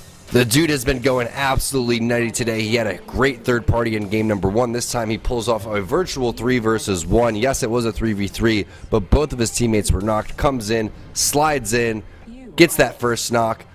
That final moment, though, when he had less shields, playing the knockdown shield was huge. The PK connecting for so much damage. Team Nerf with a great game number 2, but holy cow, that final fight from 4C was so impressive. I see you, 4C. I see you forcing his way into that situation and taking the 1v1, and most importantly, taking it with confidence. Like you said, you don't have the heals to work with. You don't have the shields to work with. Your opponent had that health advantage, but it's slow and steady wins the race. Play the patience game. Understand how to play the environment, or in this case, your opponent's knockdown shield, and use it against them. That was beautifully played. And when you hit shots under pressure like that, you're gonna have a good time. Force and Nerf earned that one. That first PK shot ends up hitting for 99, and the second one hits for around the same. So back-to-back 100s, almost 2 pumps him there. Did a little bit of damage with the flat line. Both of those players were fairly weak. They were only a couple of shots, so great job by Messiah and Turns getting those players weak and probably calling out where the enemy players are going to be located. But a super interesting game number 2, right? It started with the 50-50s that we thought were going to take place. Didn't really take place, especially in the Overlook side with Vizio backing off from Razor. Razor having a very good game, getting a lot of momentum going forward. They were able to drop Excedrin over here in this fight, which is our number 1 team. So our number 1 team going up against our last place team in terms of partner teams just goes to show you, I mean, these teams have what it takes, right? And it's interesting to see how comfortable Sang is on this Maggie, because it feels like they should have been rocking this Maggie infused the entire time. Oh, absolutely. I mean, there's so much counterplay when it comes to Maggie, and on top of the fact that she wants to get really aggressive. Like, I think Maggie's a really underrated legend right now, especially if you're really confident winning those gunfights. If you can hit your shots, run Maggie, and just push. We saw TSM experiment with her just a little bit, and I expect to see a little bit more going into the next season. Big win by Nerf, by the way, sitting in 4th place. You're only 9 points behind first, and with that many points that they accumulated in that matchup, something tells me they're going to be a lot closer number 1 than number 8. Yeah, I got to try to stay ahead of Excedrin. That's the goal. Meanwhile, we also have that race that's taking place in 4th Team Intel going up against Mike and Ike and Tyson. Mike and Ike seems like they're ready to play. Tyson had a couple of highlights going forward. They were able to drop ESA early in game number 1. Unfortunately, haven't really picked up the momentum that they were hoping for. But a very interesting zone pull was the story of this game. You could see all these teams over towards the Lava Fisher area were anticipating a zone to be over here, especially LTC. They love getting set up. They love getting over towards the end zone. Unfortunately, it pulled a little bit over towards where Nerf was going for them. And Nerf, you can't really predict a zone better than that. It was such a weird pull, and they called it. Going on top of those train tracks area, ending the game fairly quickly. That's game number 2, though. We're going to toss this one to Yeso to get his thoughts before we move into the final game of World's Edge. A lot of great moments from the partnered squads there in game number 2, whether it was the movement from Sang on the Maggie with that PK in his hands to into having a very important bounce back performance here to try and keep Mike and Ike at bay, because that gap is so slim between 4th and 5th place on our cumulative standings. But ultimately it was Nerf with the best performance here in game 2. They grab the win. They pick up 10 kills for themselves as well, so a whopping 22-point performance here led by Messiah. But of course it was the clutch from Force in that final fight, and I think we can take a look at that here with our Mobile 1 high performance moment, because Nerf clutching up in this fight with Razors what gets them that win. And there, you know, of course, right now we're talking a lot. The most important race right now is in 4th, right? Is that battle between Intel and Mike and Ike. But I think Nerf very much still have their eyes set on trying to claw their way up and take down Excedrin and grab that championship here. And if they keep playing like this, they can certainly do so. But we see here Force trying to get a bit of a flank, working behind this cover, looking for shots with that 2-4 on his flatline. Has to back away thanks to that mother load there from the fuse, but is able to get this wonderful flank and gets the 2 knocks there onto Blaku and Sang. And then it comes down to the final 1v1, and he pulls out the PK. 1 shot for 99 there, another for the finish around that knock shield, and just so well played from Force there, finding the angle that Razor wasn't covering, getting very key shots with that flat line to set up the 1v1, and then just did not miss with that PK once he was in position. And I think a good job from Tom talking about how Nerf did a really good job, Messiah in turn specifically, setting Force up to clean up this fight. They do a lot of initial damage. They give a lot of information here for Force, because you can already see Sang there down on a sliver of health, but with the full red Evo, and it just takes a few shots from Force on each player to get the knocks there initially, and then no lack of confidence there from Force, taking the aggressive peaks there around the knock shield to finish that fight and finish the game. So well played there from Nerf. We'll have to see if they have jumped up to the top of our Mobile One leaderboard with that kind of performance. We'll see that when we come back.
2 games down, 1 more on World's Edge, 3 more on Stormpoint, T-Squared, and Why Not. Tony, bringing you the action. Let's take a look at that overall leaderboard, Tony, and find out how these teams have fared after the first 2, because very fast-paced game number 1, very slow-paced game number 2. Yeah, Team Nerf was able to come out with a big win. It should be no surprise here that they take our number 1 spot. Meanwhile, Elevator Music, who played absolutely lights out between the first 2 games, only able to put 2 points on that one, and so not the best showing for Elevator Music, but still good enough to hold on to that second place spot. And I'm excited here. I mean, it's all about the ability to adapt, and kind of like what you mentioned before, that hill pulled hard. Everyone thought it was going towards Lava Fisher. When it pulled, they had to really adapt. They had to really be able to change the game plan up, and the one team that was able to do that was Team Nerf. Yeah, and surprisingly, you know, Team Nerf was able to pick up a decent amount of kills along the way, too. Winning that final fight was huge for them.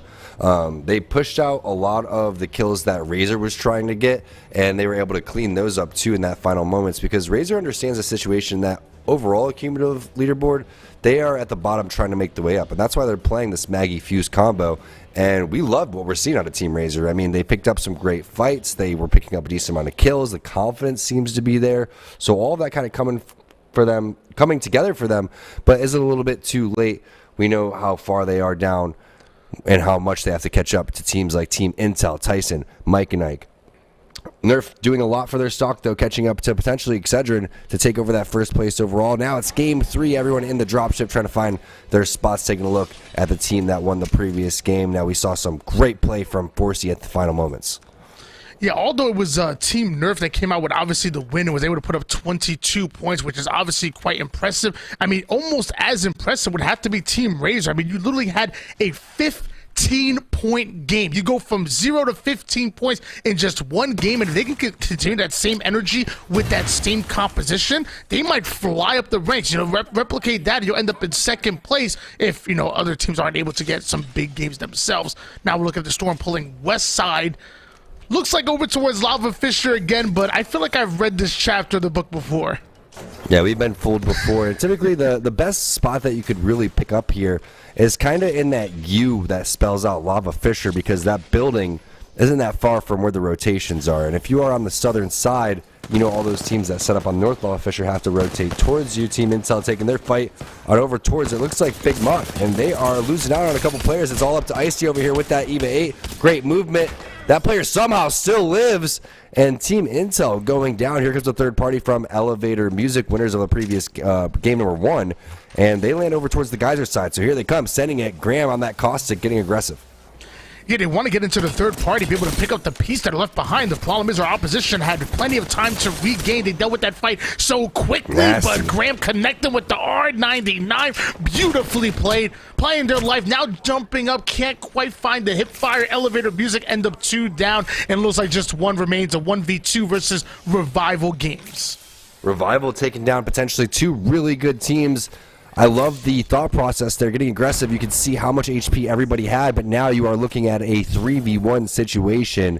Elevator Music looks like they are going to be going down to the lower level over here of the lobby here very shortly. And I liked, again, the aggressive play, but the execution just wasn't there. Revival Games did a phenomenal job of fending these players off.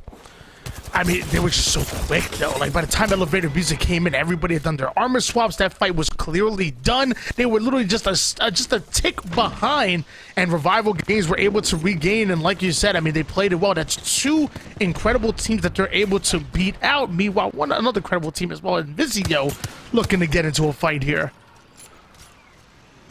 Yeah, Team Vizio popped off in the previous game. Had their moments, and we saw Borton do some great things with the wingman, but now it's going to be Blitz's turn over here with the 15 shots in the wingman, Tony. It's not going to be that much, actually 25, excuse me. Math is hard, but that's still not a lot to go and deal with over here. Ever since we had those wingman changes going from the heavy ammo on over towards the Cypher, that's one of the more difficult things to find. But here comes the ultimate coming in from Seer. Blitz now getting aggressive over here, and they can see that their team is split on the enemy side.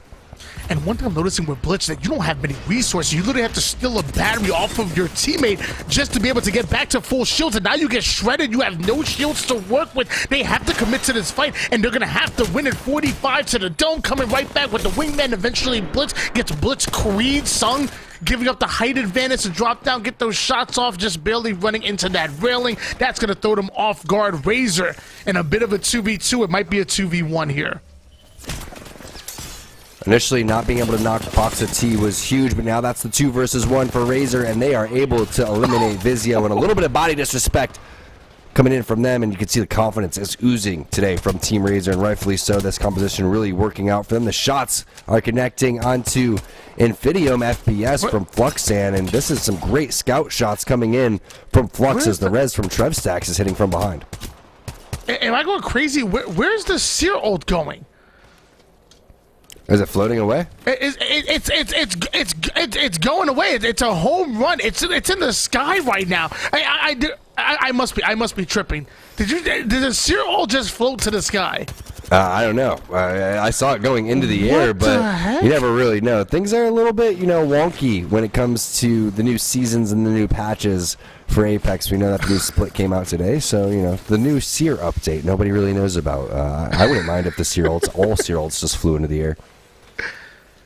I mean, I've seen the little echo trick. You floated around a little bit, but maybe I'm going crazy here. Steamrollers fighting over this countdown area. Longbow in hand, 3x, but just as much as young Pop-Tart is handing out those shots, he's taking some as well. Gold helmet as well, so that's going to be really good on top of your Watson. I'm rewatching it on the broadcast right now, and it does just kind of float away. It was kind of wild. It was like, all right, there wasn't even anything that pushed it down. There was no Horizon queue. There was no crypto drone. It just said, you know what, we don't need this anymore. We're just going to, float away, almost Team Rocket style, right, blasting off. But now we're looking at the fight happening over towards for steamrollers for Countdown, and Countdown's one of those spots where you're going to be getting a lot of really good armors. Right now, steamrollers doesn't look like they really want to take this fight, right? Because you're going to be going up at minimum a purple and 2 blues. So taking a look at Esports Arena, that's exactly what they have. So very difficult fight to go and take if you're steamrollers. You already know I'm a fan of Esports Arena. They do so much for me personally, but I'm even more of a fan when you have a Loba in your composition and you have a charge rifle in your hands. The fact that gun hasn't been care packaged yet is absolutely criminal. It does not belong as ground loot. Meanwhile, Primal looking to put a team to the ground here. They're trying to get really aggressive onto our squad down to 15 at the moment here in our final game on World's Edge.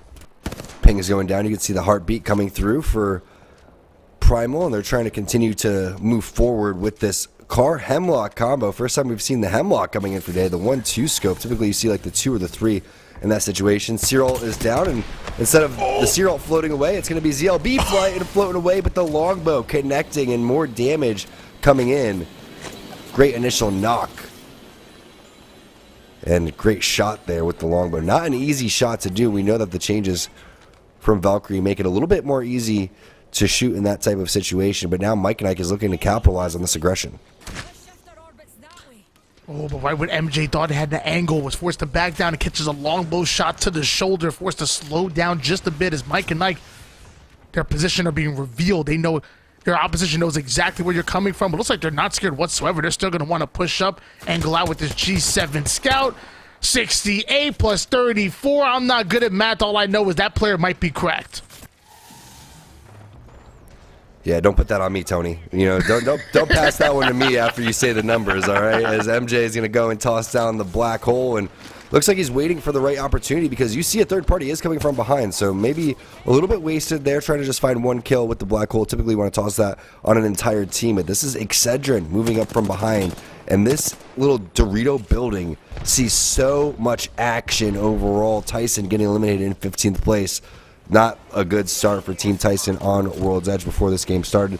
They were in 13th place. They needed to catch up to Team Intel, who was in 11th place, 2 points above them, and Mike and Ike sitting at 14 points. So still anybody's game in terms of being able to secure that top 4 spot, but things have to turn around quickly for Team Tyson. We talked about how fast that game number 1 was going, and even though game number 2 considerably slower than game 1, we're seeing game 3 it's speeding up. We're down to 14 squads, still 53 seconds before we get over to round 3, and Mike and I looking like they're ready to hard contest, looking to bring us down to 13 with their triple purple shield. So So far, this game getting a lot faster. A couple of peak shots in from MJ, from Mike and Ike, but he does want to back down, does want to loot up and make sure they reposition. Their objective is to hold this team out in a terrible position, not to get caught themselves. The charge rifle, Tony's favorite weapon, coming in and doing some damage onto the enemy Bloodhound. Could that be Team Excedrin still throughout all of this? And Mike and Ike isn't hanging out here because they want to, serve milk and cookies. They want to go and take the fight over here to Team Excedrin. They know that zone number 2 isn't going to really do that much damage. And if I'm Excedrin, this is the move. Get out of there. Go find a place to go and hit that skyward dive for Kodagami. Everybody needs to fully heal over here, but I'm not messing with a team with the high ground like Mike and Ike. Absolutely not. That charge rifle was so good at holding you out. This is why you have a Valkyrie in your composition. This is your get out of jail free card. Instead of being punished for being in a bad position and being held out, eventually take to the skies, reposition, and hopefully live to fight another day. But Mike and Ike, they're almost mirroring that skyward dive here. They're not going to let him go easily. 34s across the board here from MJ. Not done just yet. That G7 Scout obviously getting value as Mike and Ike look to get aggressive. Not an easy combo to rock, too. The 1-2 with the Scout and hitting those shots were absolutely phenomenal. As you see, MJ doesn't have his black hole. He used it a little bit earlier on that solo. The scan is going to come down, which is going to slow things down just a little bit. But, man, when MJ killed for an R301 in this situation, instead he's just going to full send with the PK. Connects on the first shot. Doesn't connect on the second. The third party coming in from behind, though. Remember, SRC, they got out of there with just a duo. They lost out on their Seer. Now it's just a solo over here, griefing Team Mike and Ike. That has to hurt if you're Mike and Ike. That could be good. Wizard Coin ends up going down here. Mike and Ike, well, as a trio, they were feeling confident, but wasn't expecting that third party, even a single player third party coming in. And that's going to make things really tough for Mike and Ike to put as many points on the board as they're accustomed to and that they need to in order to try to qualify and not get relegated. Risen Rose holding on to this onward building, this building that you talked about being so important for teams that are rotating in and even teams that are rotating out with that crazy hill movement. Loving the positioning coming out of Risen Rose. Also loving the fact they have double gold shields. Yeah, that's a great follow-up, Tony, and great job by the observers checking in on this building to see what kind of action we can get, because we still don't know exactly what zone this is going to be, right? We know that it pulled over towards the train tracks last time in a very similar look, but that is why World's Edge is kind of so fun and so exciting, because you don't really know where that final zone is going to be. And a lot of our pro players, partner players, open teams, they think they know, but sometimes you got to just risk it to get the biscuit. And that's why a lot of teams end up electing just playing Edge on these open nights too, because they're just looking for brawls. And we know that with the zone kind of being unpredictable, why really set up and force yourself in a situation where you're not picking up a lot of kill points? The devotion coming in onto MJ right there. We know that Excedrin was sitting around that banner of Wizard Coin, and MJ looked like he was the one that was going to go for that one so they could get a full 3-man. Instead, we take a look at that zone pulling directly south again in the identical zone that we had before, Tony. And this is why an IGL is so important in Battle Royales. Not just not important in arena type game type, but even more so in Battle Royales, because you have to be able to have a game plan and you have to be able to change plan B, plan C, being able to adapt to any given situation. So all of these teams that are pushing Lava Fish said there's no way this is going to pull south again. It does it, and it happens. And how will you regain? Razor says, you know what? The best defense is a great offense. They're looking to get into a third party, 2 Seer ults down, and the flat line absolutely hitting for Box OT. This is the best I've ever seen Razor play in terms of their movement, their confidence, their unity. And it started with the 50-50 over towards that overlook side against Vizio. They continued to put in some serious damage. Now we're back on board with that building where Risen Rose was located at, and Zanu is going to be able to get the knock with the Volt. It's up to Fluxan with the PK, not able to connect. Looks like a 2-on-1 situation. That player does have red armor. Rez going in on side, so all you have to do is stay alive as that Valkyrie. Very smart as the Caustic Barrel is going to be down. The bait and switch coming through, and Al Ratio plus M&K, our team that lands Harvester, able to pick up some kills. Revival Games, though, looks like they're still in this one as well. They're going to be able to drop box at T. We know Nerf was in the vicinity. We had Razor over here, and now our open team, Revival Games, coming to spoil the party. Revival Games had a pretty good game number 2. Can't say the same for game number 1, but so far they're in it with 12 squads remaining. Beast of the Hunt already popped here for profit. They find themselves within the zone, but I shouldn't say comfortable, because there's at least 2 hostiles that get detected. The information's in.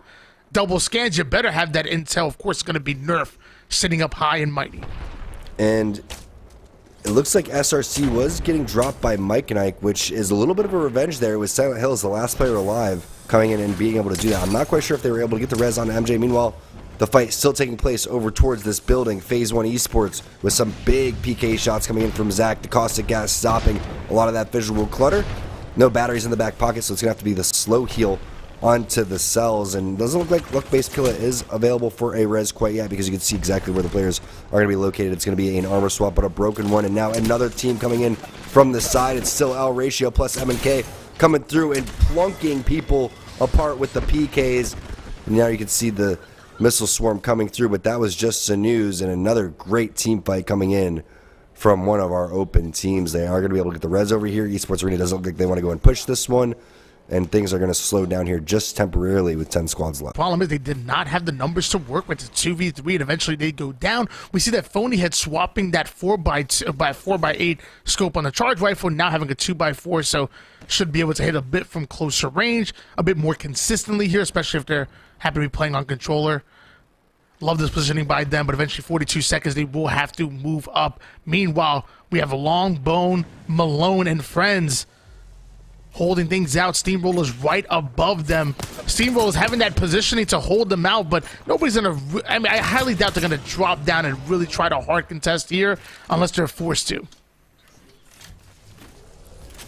Yeah, that's why they're locking things down with a majority of these fences, and they've been here for a very long time. Remember, they were sitting on, I think, 2 blues and a gray there, Tony, and now they've boosted these up to 2 purples and a blue.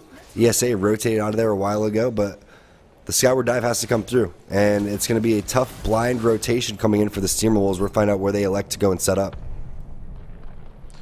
Take to the skies, and then figure it out from there, as it's another team Skyward diving as well. So looks like Steamrollers now got to deal with the teams that are already planted, also deal with L plus Ratio plus mouse and keyboard plus Skyward dive as they land for their spot here. Looks like it's not contested as much. They're going to be good, at least landing somewhat safe in the circle. Teams are still trying to grief them out a little bit. Excedrin having a charge rifle as well. 48 to the body, hitting flesh for Excedrin as they're sitting on the high ground. I love the positioning out of them. Keep in mind what's inside the crafter, too. You have the Havoc with the turbocharger, so the Devotion with the turbocharger are going to be just as, if not more, powerful in these type of situations. Blake, who's still alive there from Team Razor, they're fighting out as just a duo. There goes the Wrecking Ball coming through. You can see the speed with the shotgun in the hand, the boost that comes through, saying go for that immediate armor swap, but that's going to be all she wrote. It's going to be 3 players from Revival Games coming in and shutting down the dream as LTC gets eliminated, FKA gets eliminated, right next to Razor. Now we're down to 7 squads coming in here, and not full squads. We've been down to some rats for quite some time, and wow, you think that you could peek and lay to some damage down. Think again is that Cyril should be taken down by Phony Head here very shortly, but wow, you got to see how good these enemy players are from a certain perspective without missing any shots. L plus Ratio plus M&K plus elimination means they're out in 7th place, and Esports Arena is going to regroup over here and get some loot. And this is where Esports Arena's composition really becomes valuable. You know, you have Fury on that Loba who's able to really there's a player ratting in this trailer. I'm about to say there's no way this player's going to sit there and rat in this trailer for that long and nobody expected. Looks like they're able to quickly deal with them. Meanwhile, hold on, Fury was scouting out a bit, ends up going down. This is not going to be good. Luckily, they have a new caster to play that res. It's going to be up to our Valkyrie player to hold anybody in from aping. They should be free as Esports Arena down to 5 squads remaining. Nobody want to give up their position quite yet. 14 seconds, though, we will see teams forced to relocate and Excedrin forced to get their teammate in. And if you're new to Newcastle, one of the passives is that whatever knockdown shield you have is the shield that reses with the Newcastle. So you saw a gray one right there, and it's a little bit surprising for ESA at this point of the game to only have a gray knockdown shield on their Newcastle, because you could shoot through that thing, end up stopping the res and getting the kill. So I'd love to see them utilize that Lobo Ultimate or go back for that loot inside of the trailer and try to upgrade that thing at least to a blue to make it a little bit more viable when you go for those reses. But now we're on board with Excedrin. They're inside of the zone. And this is one of those power positions that you hold, Tony, for the circle. So how we know our Newcastle, he was prioritizing blue heals and getting that 2x4X on the charge rifle and say, you know, I'm gonna skip on the knockdown shield. I'll be okay. And eventually, oh, what's going on here? We haven't gotten any kills here.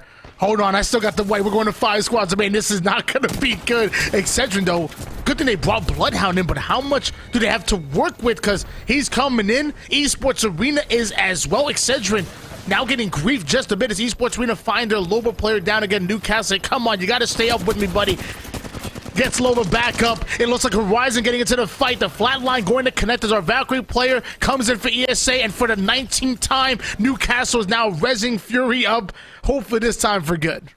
Yeah, going for the record for the amount of times that you could res one player in the last final moments of this game over here. But we're down to 3 full squads and a duo somewhere as ESA is looking like they are posturing for the high ground, and they have all of the map to themselves. You can see everybody sitting on this low ground and just sitting as fish in a barrel as Sins the Go gets the one clip. Nutella drops Fury again, but now you have the Newcastle down and everyone getting a little bit too aggressive. Nutella with the big 2v1 to slow things down for ESA. Not only that, but he gets both of the players knocked and finished. Nutella coming through with the smoothness.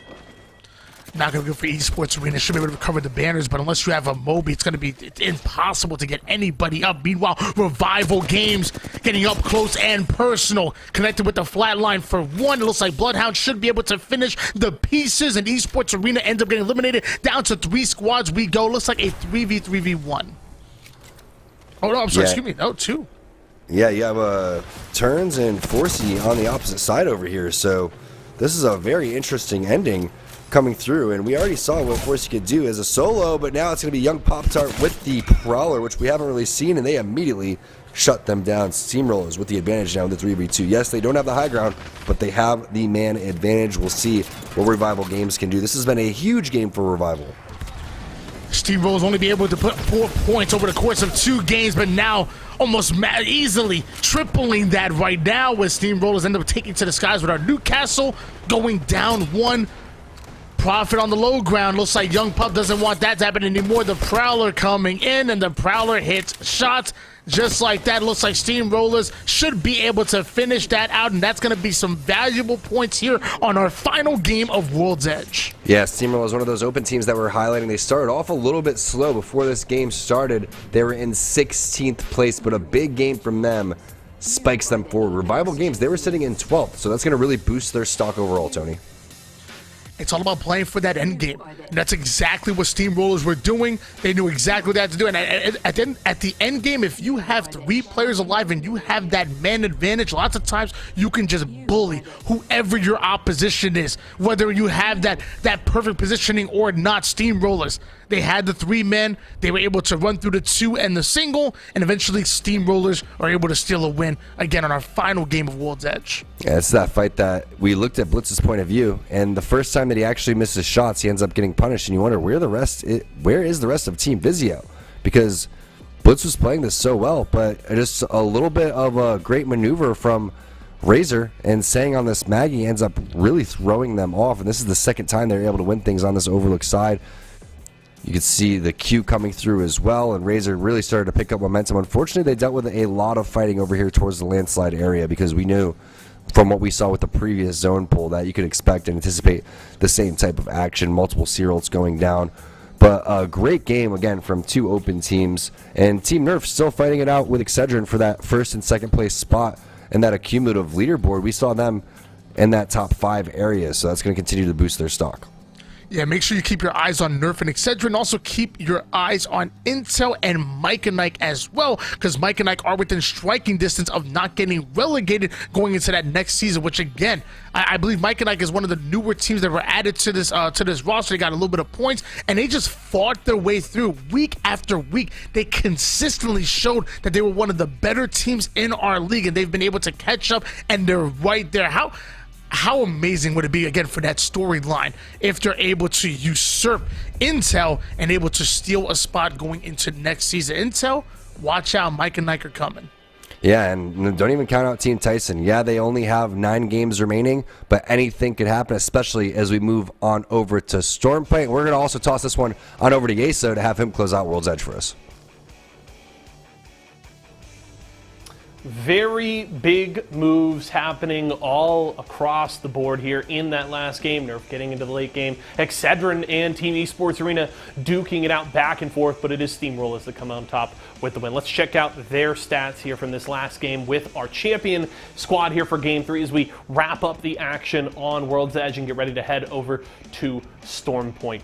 Not blowing anybody away with this game, just 6 kills for the squad, but they got the kills when they mattered most in that late circle, cleaning up Nerf and then the rest of the lobby there. So well played there from Steam Rollas.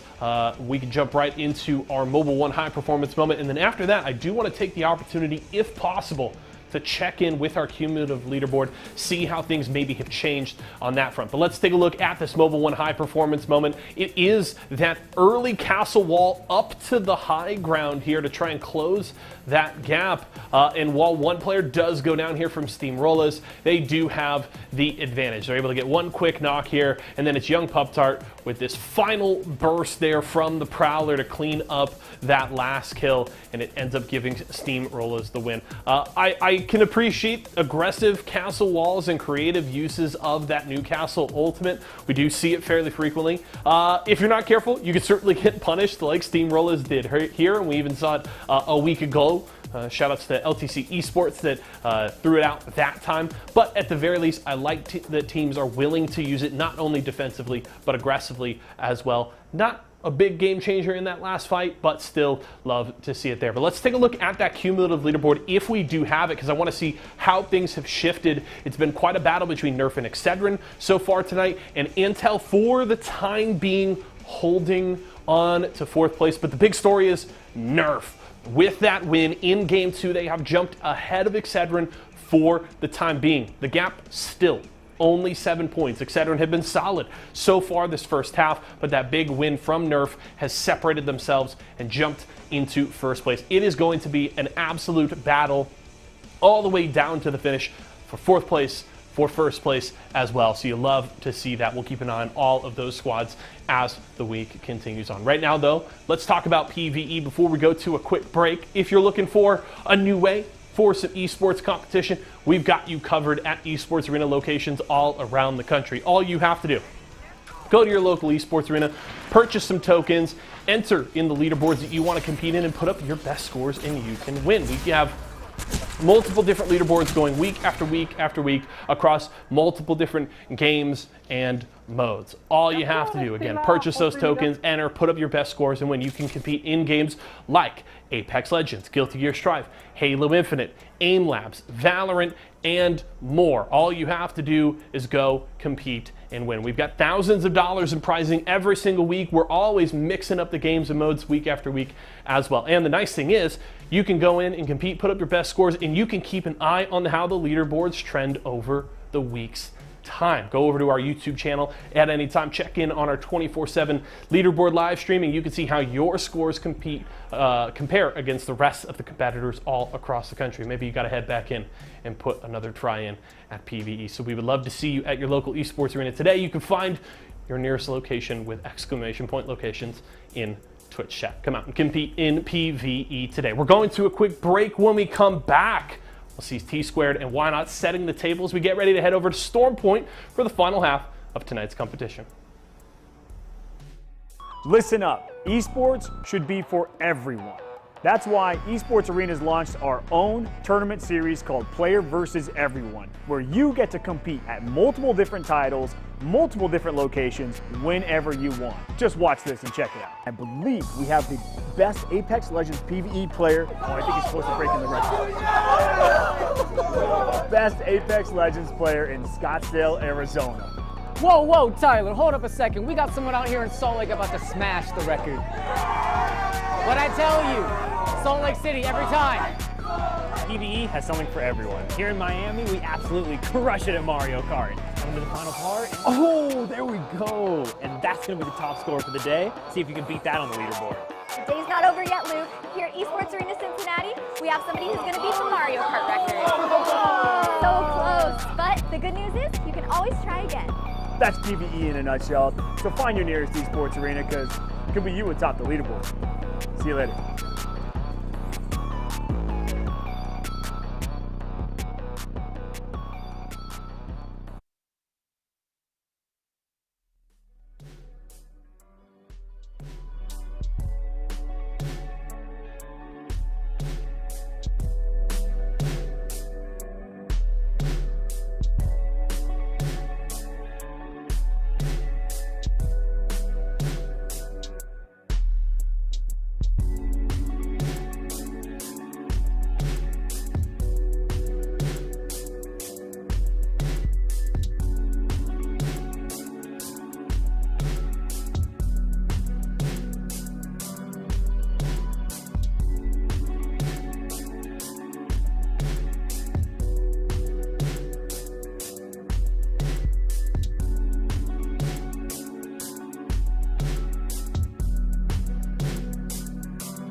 World's Edge, it's out of here. We're in here. We got 3 more on Storm Point, T-Squared, and Why Not bringing you the action. If we get a chance to bring up that mobile one leaderboard, let's see where everyone kind of lies. Team Nerf, they're going for first place, not just tonight, but overall trying to take over Excedrin. Tony, can they do it?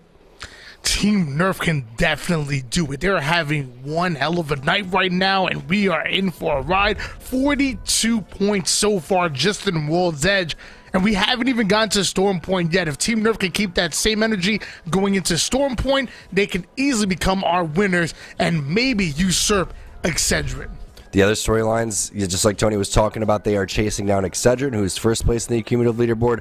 Mike and Ike is trying to hunt down Team Intel, and right now they have an 8-point differential throughout the night. They needed to make up around 20 points. I think it was 17 to be exact, maybe a little bit more to move forward. We are getting ready to move into Storm Point there. There's the drop ship. Everybody is getting into the respected POIs. Will we have a lot of 50-50s like we did to start? We had 2 in Overlook and Harvester happening between our squads. We'll see what happens, as a lot of teams seem like they're already out. Look at the amount of teams that already jumped. A little bit of early side. You definitely want to hold on to that height advantage if you can, because I would say rotating uphill, especially as that circle is getting smaller and smaller, can be really tough. And you kind of talked about that Mike and Ike situation as well. And I'm actually really surprised that Mike and Ike are forced to use a sub going into these final 2 games, especially with how close they are to not getting relegated. You would think that they want to go to this, that they want to keep their starting lineup. It's going to be tough for them, even without a sub, but now not having your starting lineup going into this 3 stack, it's going to be even tougher for Mike and Ike on this 50-50. Well, it's a long season, Tony. You don't know what's going on. Maybe, dealing with some stuff in Florida with the hurricanes going down. True, maybe he doesn't have power. Maybe he's, feeling a little under the weather. There's so many different things that kind of come into play. Maybe he's getting kicked off the team, Tony, and we don't even know that yet. Silent Hill could be taking a spot. No, I think Mar is going to be a staple on this Team Mike and Ike squad. But one player you don't want to have out is MJ. On this horizon, he's been absolutely ridiculous. Multiple 50-50s taking place. LTC is going to drop L ratio plus M and K, but we have to stay on board with this one because this fight is just so important for Mike and Ike. Huge fan of MJ of Mike and Ike. The man's absolutely incredible and has done some incredible things so far in this season. The one thing I'm not a fan of is putting a 2x on the wingman. That should be blasphemous. I am not a fan of this one bit. And take it off right now. I don't like it. Even when this gunfight, I think take off 5 points off of their total. Wow, so they're losing points for winning the fight, Tony. That's absolutely brutal. It's not natural, man. The 2x in this range is good, but you're going to lose out on a lot of the opportunity too, and that's what you do with a little bit of that recoil right there with the 2x. Now you're starting to see a push coming through, and that's Daddy Dodge going down by Wizard Coins PK. SRC Primal getting eliminated by another squad. Now 2 players remaining on Team Mike and Ike. That big shot coming through, and they're able to win the fight. However, Team Intel coming in with the immediate third party of that fight took a little bit too long, so long that the zone was closing, and Intel is going to love what they see as they drop Mike and Ike, the team that's chasing them. Mike and Ike end up going down. This is not going to be good for that cumulative leaderboard for them, but it's going to be really good for Intel, who's been trying to find their headway going into the rest of this. 11 points. Again, it's the battle between Intel and Mike and Ike, and Intel able to eliminate them. We do see that circle going to be pulling a little bit towards that mill, over towards the west side. I'm not going to lie, I have a lot of fun fighting over towards mill, but it's going to be really hard to hold that down. I do know there's a big mountainous region that you can sit up top, which tends to be a god spot, especially as the game gets later. What's going to be your best positioning going to a circle like this? Probably in the very backhand side of that mill, like you were talking about, kind of where ESA is starting to posture up. And the thing about Storm Point is you don't get those unpredictable zone pulls like you do in World's Edge. Typically, it just continues to pull west, west, west, depending on where that zone's going to go. So if it pulls south, it's going to continue to go south, et cetera, et cetera. So I like the way that ESA is playing this one, and I'll be honest, Tony, I like fighting over towards the middle too. You know why? Because it is just a very easy POI to understand. Each building is exactly the same. No funny stuff, just straight up fighting. Well, speaking of straight up fighting, we know Team Nerf want to get into a fight. 42 points already between just in 3 games, and we know they want to do the same. That's why they're playing this edge for so long. Obviously looting up, but obviously wanted to take a fight over towards that edge as they rotate in. Car and R301 in the hands of Messiah. As you said, that former #1 player in the past. This man obviously knows what he's doing as we have a late rotation coming in for Nerf. 16 squads on the map. I like the way that Forcey's been playing. Excuse me. I like the way that Forcey's been playing today. I mean, the guy has popped off in so many different instances. Almost want to call him the MVP of the day, Tony. I mean, we were talking about who the MVPs would be for their team and just in general. And right now, Forcey's showing that. My pick was Messiah, but at least I got the right team right. I mean, Tony, I know you had MJ, which is you stole my guy, so I had to pick and I had to adapt. And you know, I'm gonna have to give that one back to you. I will say Forcey's definitely been a force to be reckoned with. I mean, we've seen, I think it was a 1v2 earlier, practically a 1v3. Meanwhile, Riz and Rose trying to Tokyo drift their way into the storm, taking a bit of damage. Gonna have to get off toward the armory, but Trev Stacks biting off a lot more than they can chew. Riz and Rose have forced to activate this armory, I'm sure, to try to gain some kind of cover because Razor's surrounding them, and there's other teams that are trying to posture to get involved as well. Yeah, multiple teams in the vicinity. Razor, who's been playing phenomenal today, switching off of the Mad Maggie and Fuse, going with something a little bit more Storm Point-ish, I guess you could say, is Team Esports Arena looking for the Sentinel shots, long range. We're talking about the high ground being so solid here, and when we're looking at endgame compositions, ESA has that. So, a very interesting style coming through with an open night typically being an edge type of composition, an edge type of, game. A lot of teams have been posturing up ever since game number 1, and we saw that very fast-paced, bloodbath happening. It's been all teams playing over towards these end zones, trying to pick up those points. Intel gets dropped, and that is what Mike and Ike wants to see. Unfortunately for Icy, he's going to cross in the middle of that charge rifle, and I know, Tony, you're a fan of that one. Yeah, this is that ultimate high ground that I was kind of talking about before, and especially when you have a Loba and a charge rifle player, it just makes sense. Drop that Loba ultimate, get all of that value, especially when teams trying to go in for the armory. You steal away some of their loot. You just sit up top. You absolutely grief anybody around. There's 130 bullets of sniper ammo to work with. Does Phony Head? This is exactly my kind of game style. It's not the most fun to watch, but I promise you, it is very effective. They even have a couple of tridents for extra cover. Yeah, the trident useful for getting up there, but also, like you mentioned, Tony, great spot to kind of get your peek on. And when you're using multiple walls, just like they have on the LTC side, you're going to be in a great spot to continue to loot up, get anything you want with that Loba, and continue to add pressure as Revival Games, our team in second place, trying to take down the team directly in front of them. You can see Tommy has taken a lot of damage, though, and I love this play from the Seer, trying to check all the surroundings with the heartbeat. Prophet goes down, though, and now they're pinched in between 2 squads. Revival Games, one of the better teams at third party, now having to get into a hard engagement here. Arcstar starting to rain down as you lose your Bloodhound, that ultimate intel gathering. Luckily you have a Seer to work with, but Elevator Music are looking to elevate their gameplay, looking to speed things up. They want to commit to one gunfight, but there's a whole nother one they have to deal with, and that's LTC Esports. Revival Games go down. LTC still thriving. LTC didn't have the best start. You would typically see them a little bit higher up in this leaderboard than 11th place, but they've been taken down fairly early. Also, unorthodox pulls didn't really play into their style. But remember, this is the team coming out of that Orlando Walmart Esports Arena location. They qualified throughout Series E to get into the open nights by way of playing so well. So make sure that you exclamation point locations in the chat if you want to find an Esports Arena at your local Walmart and find out which location is going to be closest to you. These guys have been playing absolutely nutty, though. They really have been, and it's funny to see that arena type of game style be able to convert to Battle Royale as well. Obviously, we know that they're well-versed in fighting in the 3v3s, but you have to also be able to watch your back, be able to play angles, be able to play for endgame, and obviously LTC are able to do so. Watson, Newcastle, and Valkyrie. So a very familiar composition. You want to get into an early positioning. You want to play off of that Newcastle coverage, and obviously that Watson defense, which is so tough to deal with. LTC Esports looking to get into their next positioning here.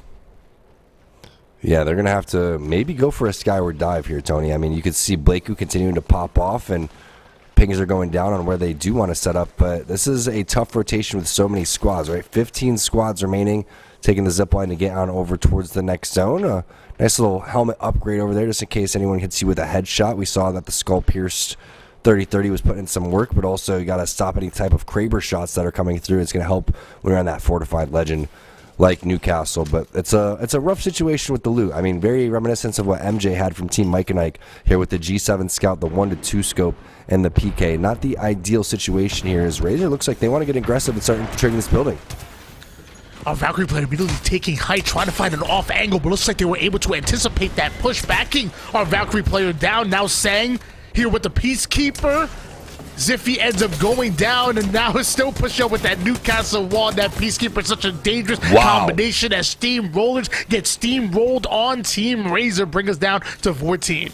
And if Razor was playing like this the entire season, man, they would have definitely not been in that last place in the cumulative leaderboard, because I am so impressed the way that they are coming to form. And keep in mind, even if they do go through this relegation process, they can fight back in and try to get through.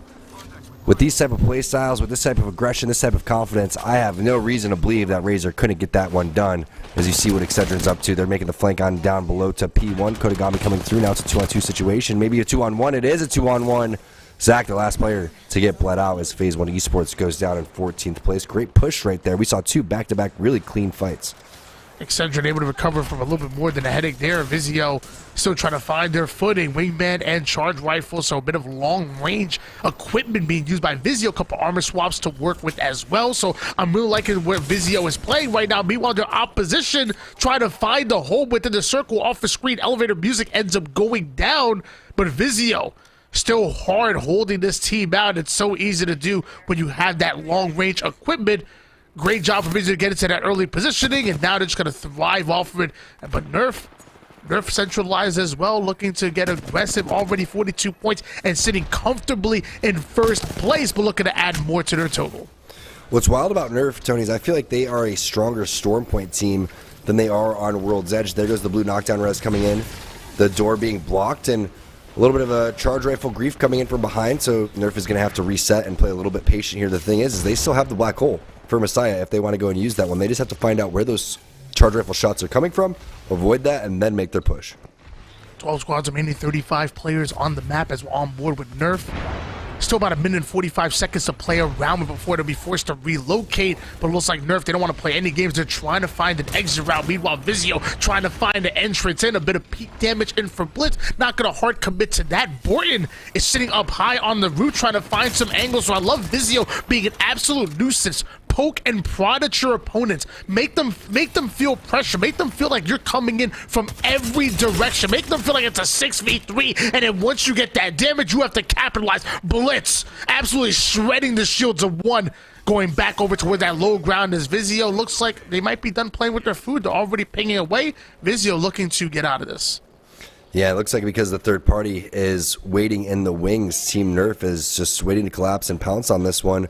But now it's over because of a very smart play from Vizio. You were talking about how they were coming in from all different angles, but surprisingly, because they were on the roof for so long, I thought they were going to take some damage. But now another fight potentially taking place. Borton with this wingman has been unstoppable today. You can see how many shots he connected with right there, cracking the enemy horizon. Now Sung going to feel very comfortable pushing in with that R301. Problem is, he's running out of ammo, so they have to take this fight fairly quickly. You can see the amount of damage being done. The Seer Q is already hit as well. Great job of shooting the black hole. Meanwhile, Messiah getting dropped by Crow's Joe. This was the team that was still fighting inside of the building. Nerf goes out, and Tyson going to come around with the cleanup.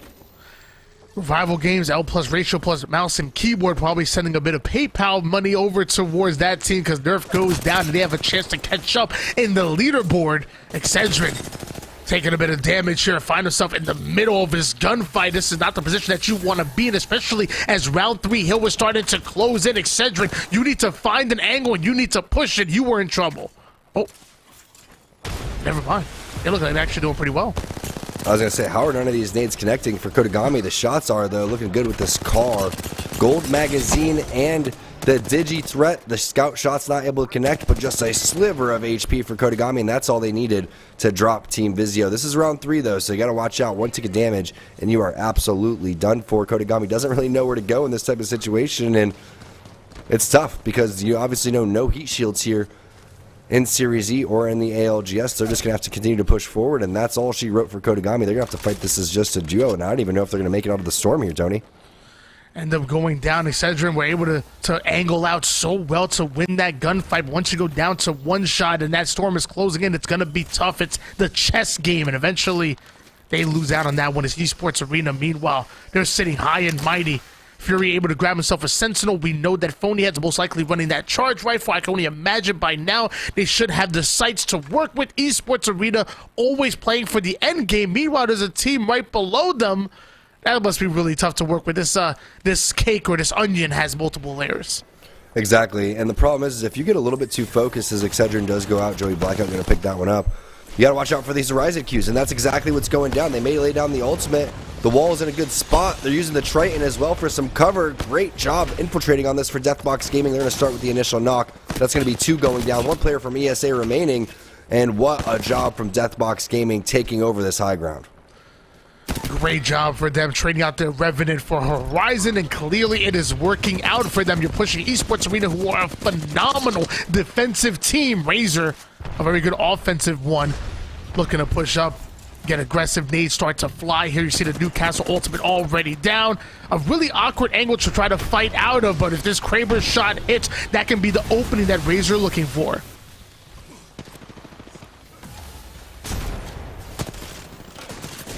Yeah, love the way that Razor's been playing, but now Intel is answering things right back over here. There is a fuse. Not quite sure which team picked that one up, but we all know Intel can't switch Legends mid-match, so I don't think it's them. As we see Blakeu continuing to add aggression with this 2-4X on the flatline, and Tyson, this is the game they've been looking for. It hasn't been a ton of kills overall, but the timing from Tyson has been on point. Razor end up getting eliminated. Down to 7 squads we go. Tyson still hunting forward. Might bring us down to 6 here. Looks like there's 2 down. Might be 1 player that Tyson have to deal with in a 3v1. That player having nothing to do but to get out of dodge. It's going to be Icy playing a little ring around the rosy, but the shots are coming into the butt. Icy doesn't feel comfortable with that one. Going to feel in that one in the morning as he's still running away for dear life. The fastest seer on the planet.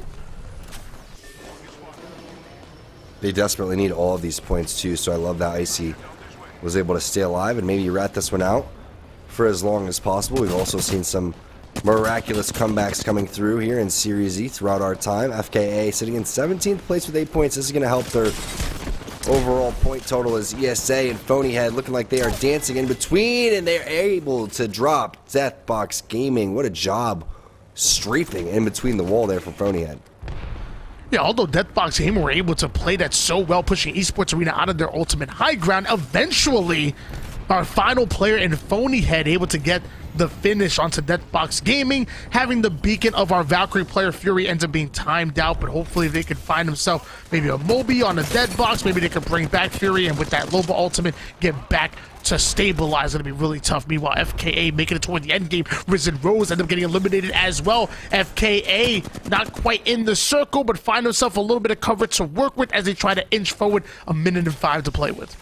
Yeah, FKA has doubled the amount of points that they had when they started this game. They went into game number 3. After game number 3, they had 5 points total. Now they're in 11 points total. LTC taking control of this high ground, and this has been your typical LTC game, right? They're going to be able to use the Loba ultimate that was placed from ESA on over towards the high ground. We know that there's going to be a rat available too, but when you mentioned this spot, Tony, it's such a great spot, but now eventually they're going to have to move. What's going to be the play here for LTC? We see them looting up right now, preparing when ultimately they will have to push out. Joey Blackout sitting on the bridge. Void getting a couple good shots onto him, trying to clear some kind of avenue, but eventually they're going to have to push up, like you said.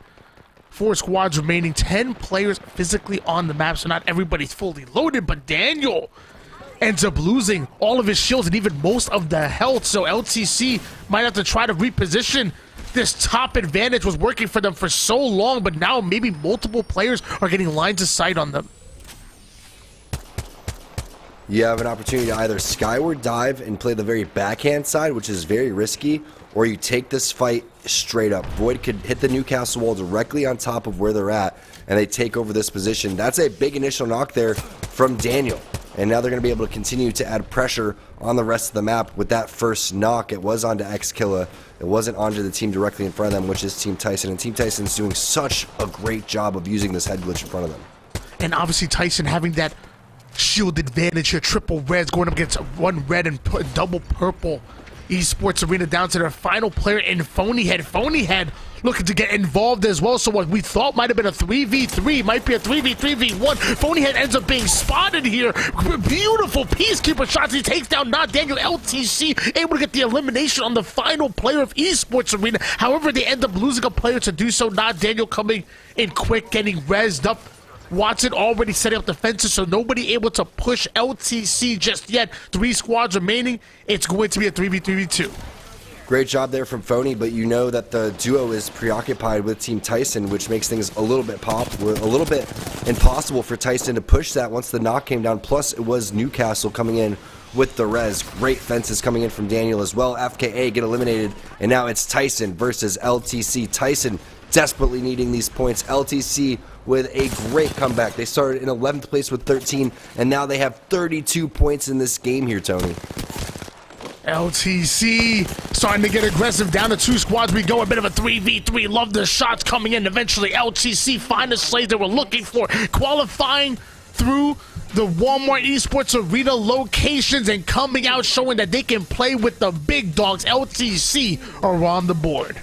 And that is how LTC plays. They get into these final spots. They understand how to play these final circles. Their execution is top-notch at certain points. I've rarely seen them make major mistakes, but the recovery is really important. You've talked about when third parties coming in, hitting the armor swaps.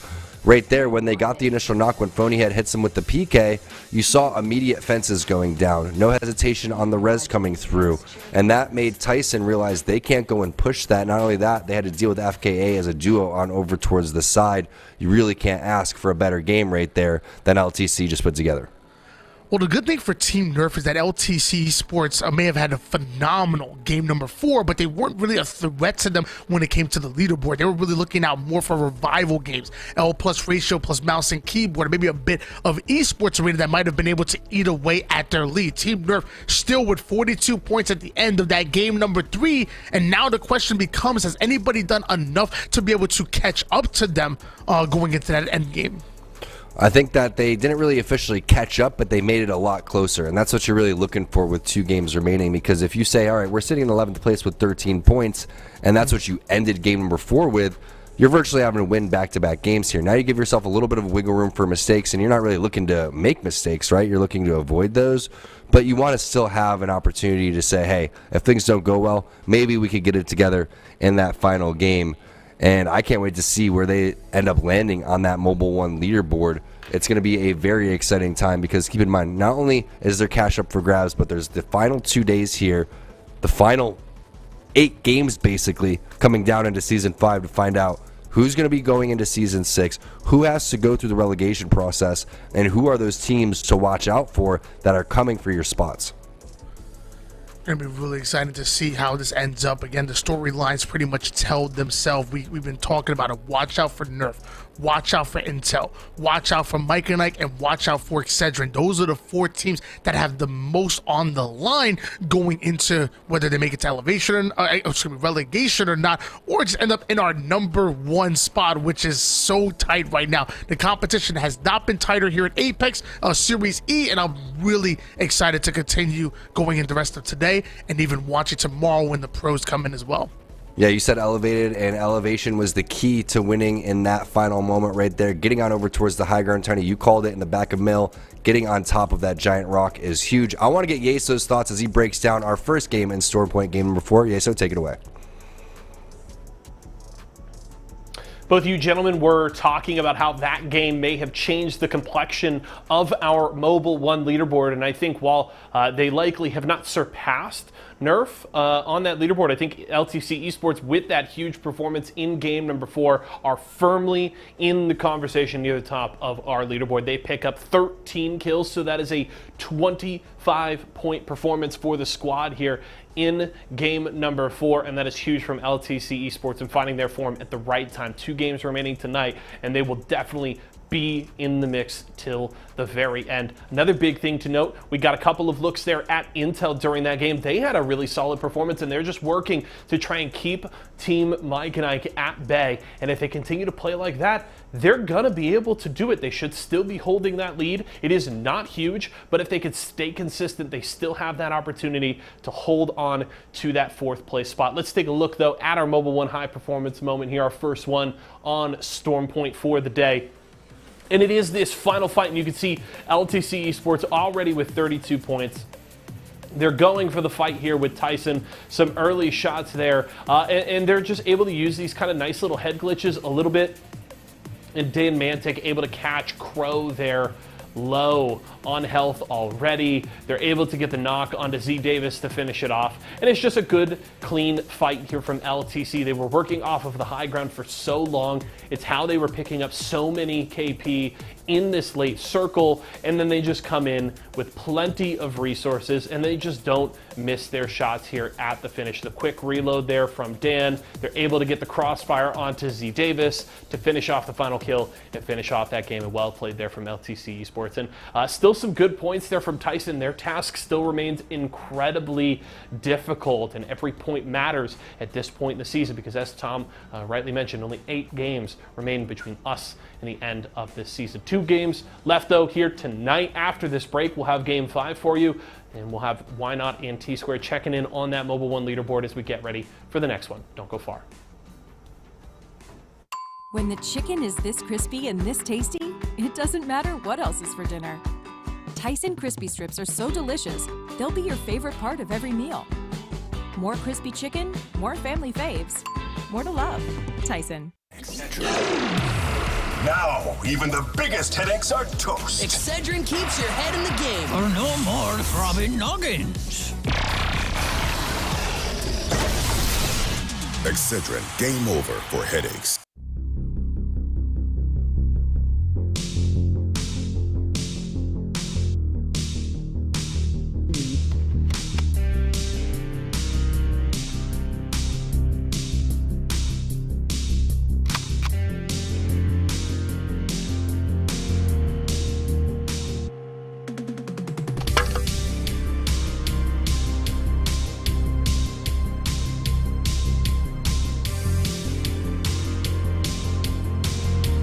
For nothing, baby.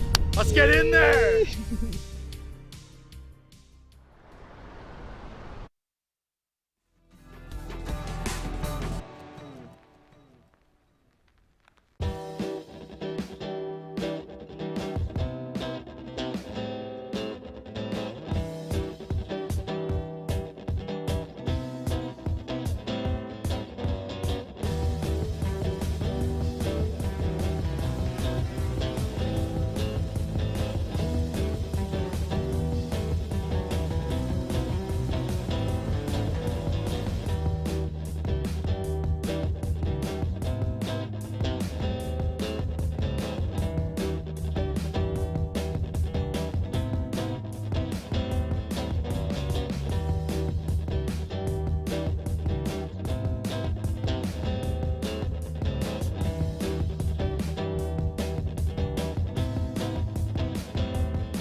2 games remaining tonight, 8 in the overall season for Season 5 here in Series E. It's our Open IT Squared, and why not bringing you the action. Tony, let's take a look at that Mobile 1 leaderboard to find out if anyone is caught up to Nerf, and LTC with a big game number 4 is looking like they're right on their heels.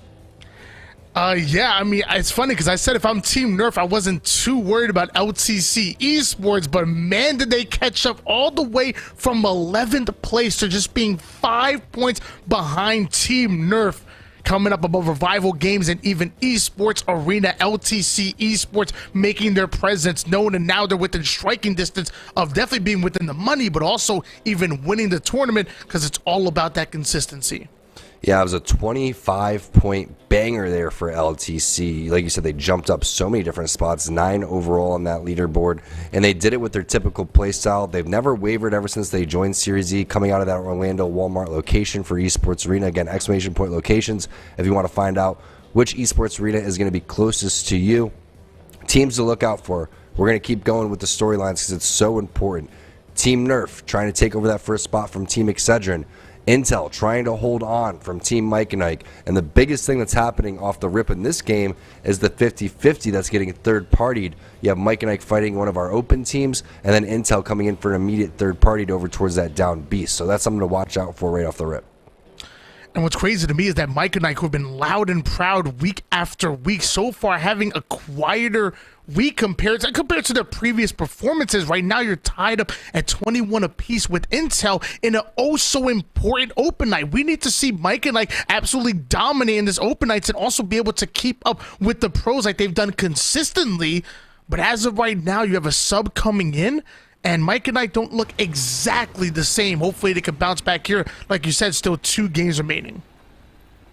Yeah, that's a great point. And you have to mention that they are playing with a sub, so not their typical roster, and expecting to see big things from them if they could win that fight, though. And then you know that Team Intel is going to be coming in. But what is this? You got like 3 teams over here over towards the LTC side. We're going pubs mode over here, and I'm loving it. LTC Esports. Feel like they must be getting grief. They're trying to make their way into the top spots, and you already losing out on your player in Void. That's not going to be good.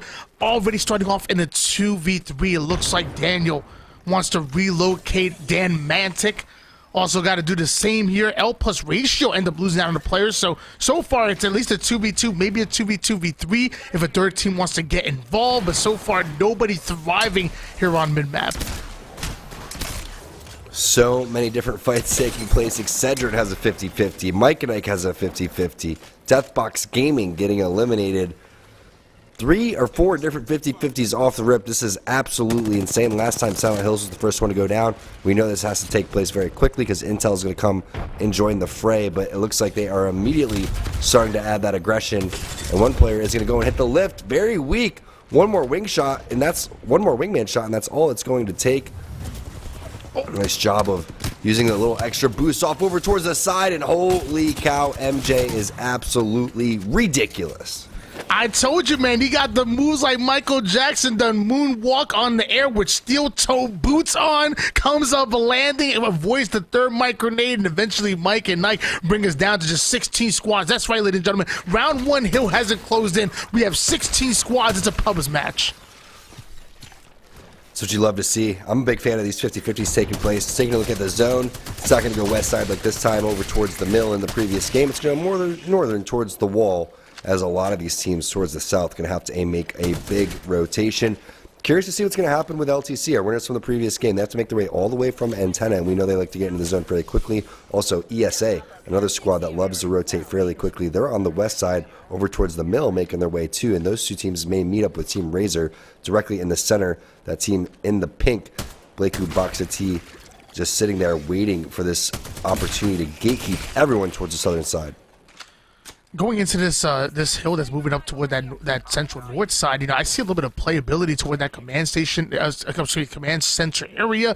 I'm seeing that armory might be able to come into play, especially combining it with the Triton. So there's a few spots to play, and the problem is that as that circle gets smaller and smaller, so does the real estate, and eventually teams just run out of spots. And switching over to Revival Gaming, landing as far away as possible. They're going to have a pretty long rotation. Luckily, they'll have an armory to work. Oh, hold on. A team beat them to it, so it looks like instead of being able to use the armory, Revival Games are looking to grief it. The big question is, do they know they're there? Are they in the mood to kind of use the heartbeat and the heart scan to see? And now that Prophet's running around like a madman, you got Tommy over here crouching, and then Prophet's like, all right. And Natella's like, no, Prophet, why'd you just do that, bro? You literally just blew our cover. It's always the Bloodhound player. God, come Prophet, get your head in the game. Revival games. Sitting up high and mighty. It looks like their opposition might know exactly where they are, and they might be able to formulate a plan accordingly. I want to say it looks like a Gibby, a Valkyrie, and a Seer, I want to say, might be their opponents they're going up against. So obviously, a Gibby can provide them that early cover, Seer that ultimate intel, and of course, Valkyrie, a great fighting utility as Tommy's getting ready with that Horizon ult. Yeah, Tommy's got it, and he's ready to toss that thing down. The problem is, Prophet made so much noise, now they know. And it looks like a good Q coming through, and the double scans hitting for Revival Games. They've been had. They've been had, Tony, and I think we know who is the person that did that. But Xkilla, with these scans, knows exactly where these players are going to be located. What's the move here? You got to watch out for that Horizon ult. It's immediately coming through. Killa taking a lot of damage. They're not going to be able to get out of here for free. Bubble is going to come down. Damage getting right back onto Tommy, excuse me. And this is the fights you love to see in Apex. Just a straight-up brawl inside the bubble. Right into the bubble they go. Gibby ends up getting shredded. Big boy coming in hot, though. Prophet now going to be the final player alive, the one that makes the most noise, able to come out clutch. FKA going to go down in 15th place here. Razor taking to the skies, trying to get into a different position.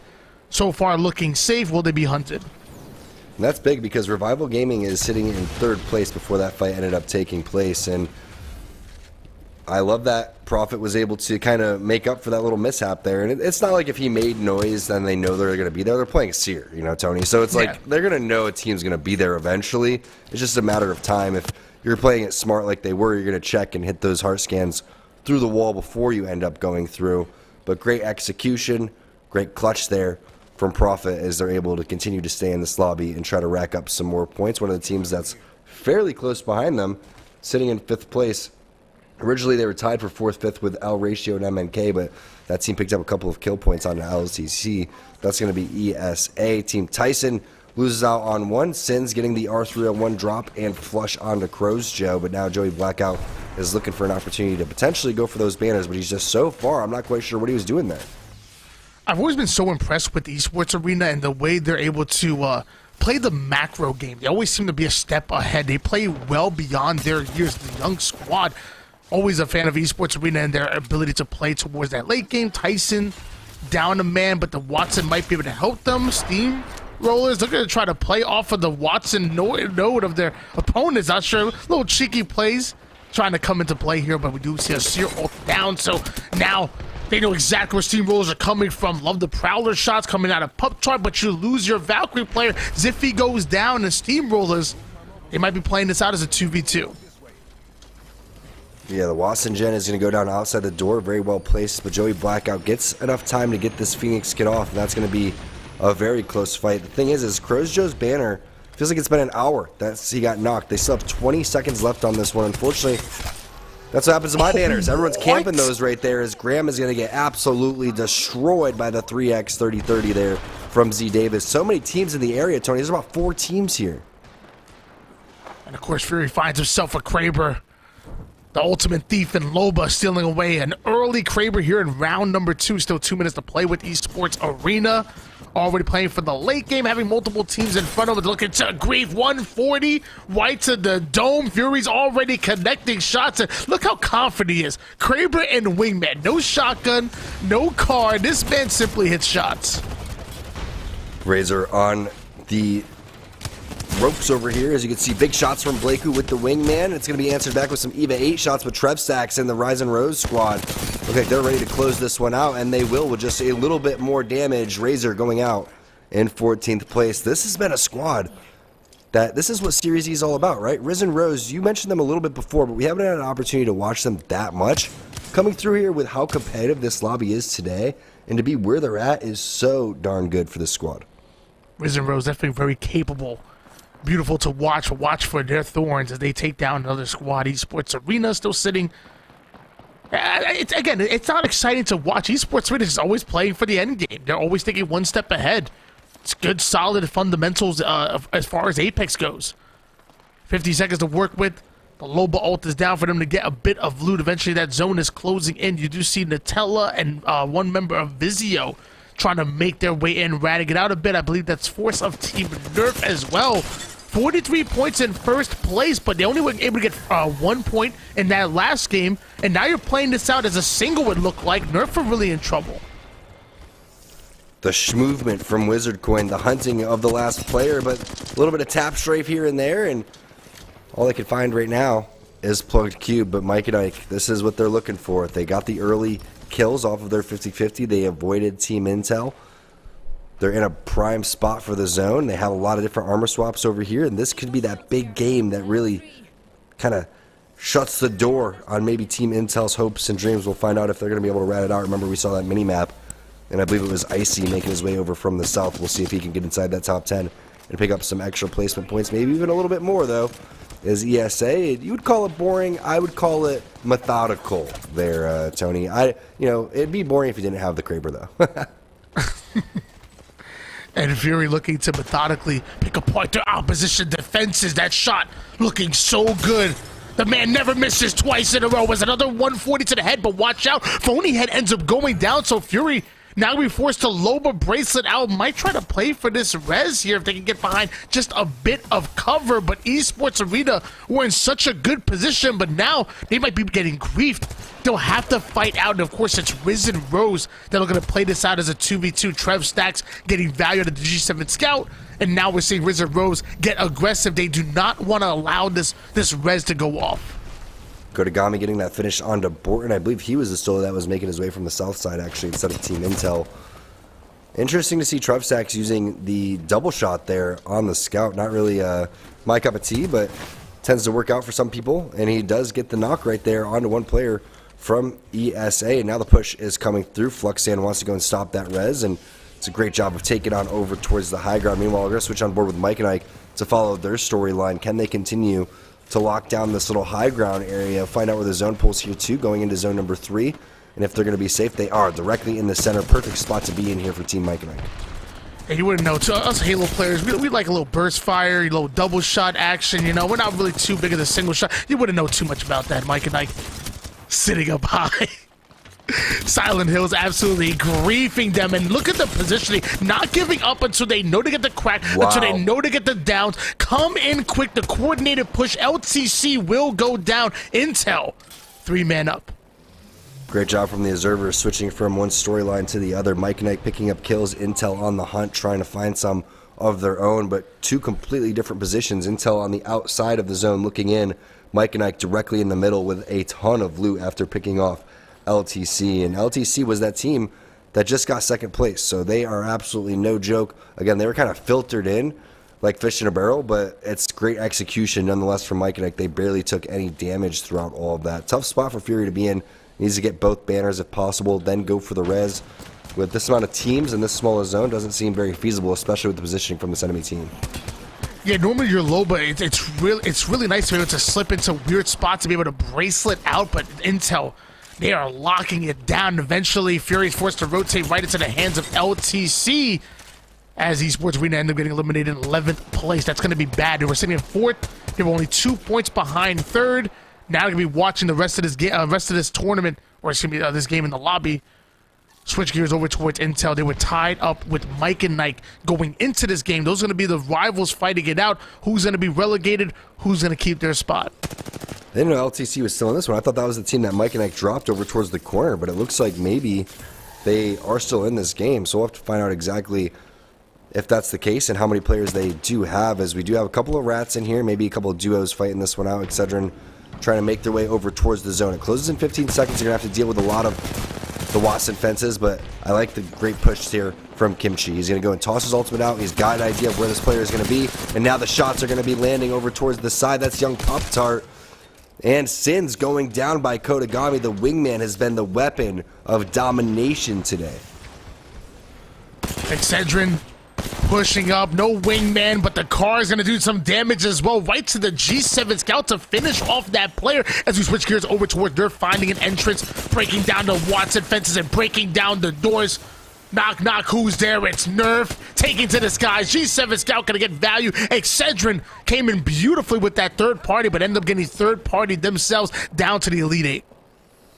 Yeah, it's not a third party unless Nerf comes into it. I mean, they have really specialized in their timing. The days that they are on point, they come through and surprise everybody with how cleanly they approach these situations. And a lot of that has to do with how your Seer's playing. And Force has been playing great in terms of being able to pick apart where these players are going to be located with the Heartseek, but also the leadership coming in from terms, the calls, the IGLing, all of that coming in to the final weeks, the final months here for Nerf, and that's why they are pushing for potentially first place as we see Risen Rose with a very solid performance today. Trev Sachs, Fluxan playing this out as a duo. They have so many kills, Tony. It'd be great for them to continue to try to push this one and get into this final circle.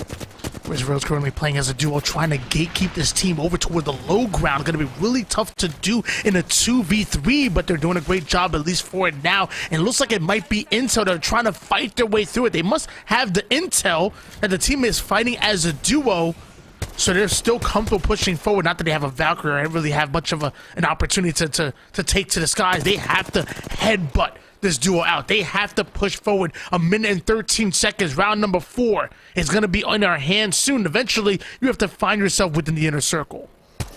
Intel started this game in 13th place. They continue to be in 13th place. If anyone needs points, it's definitely going to be them. You can see the great scout shots are going to be landing there from Jet.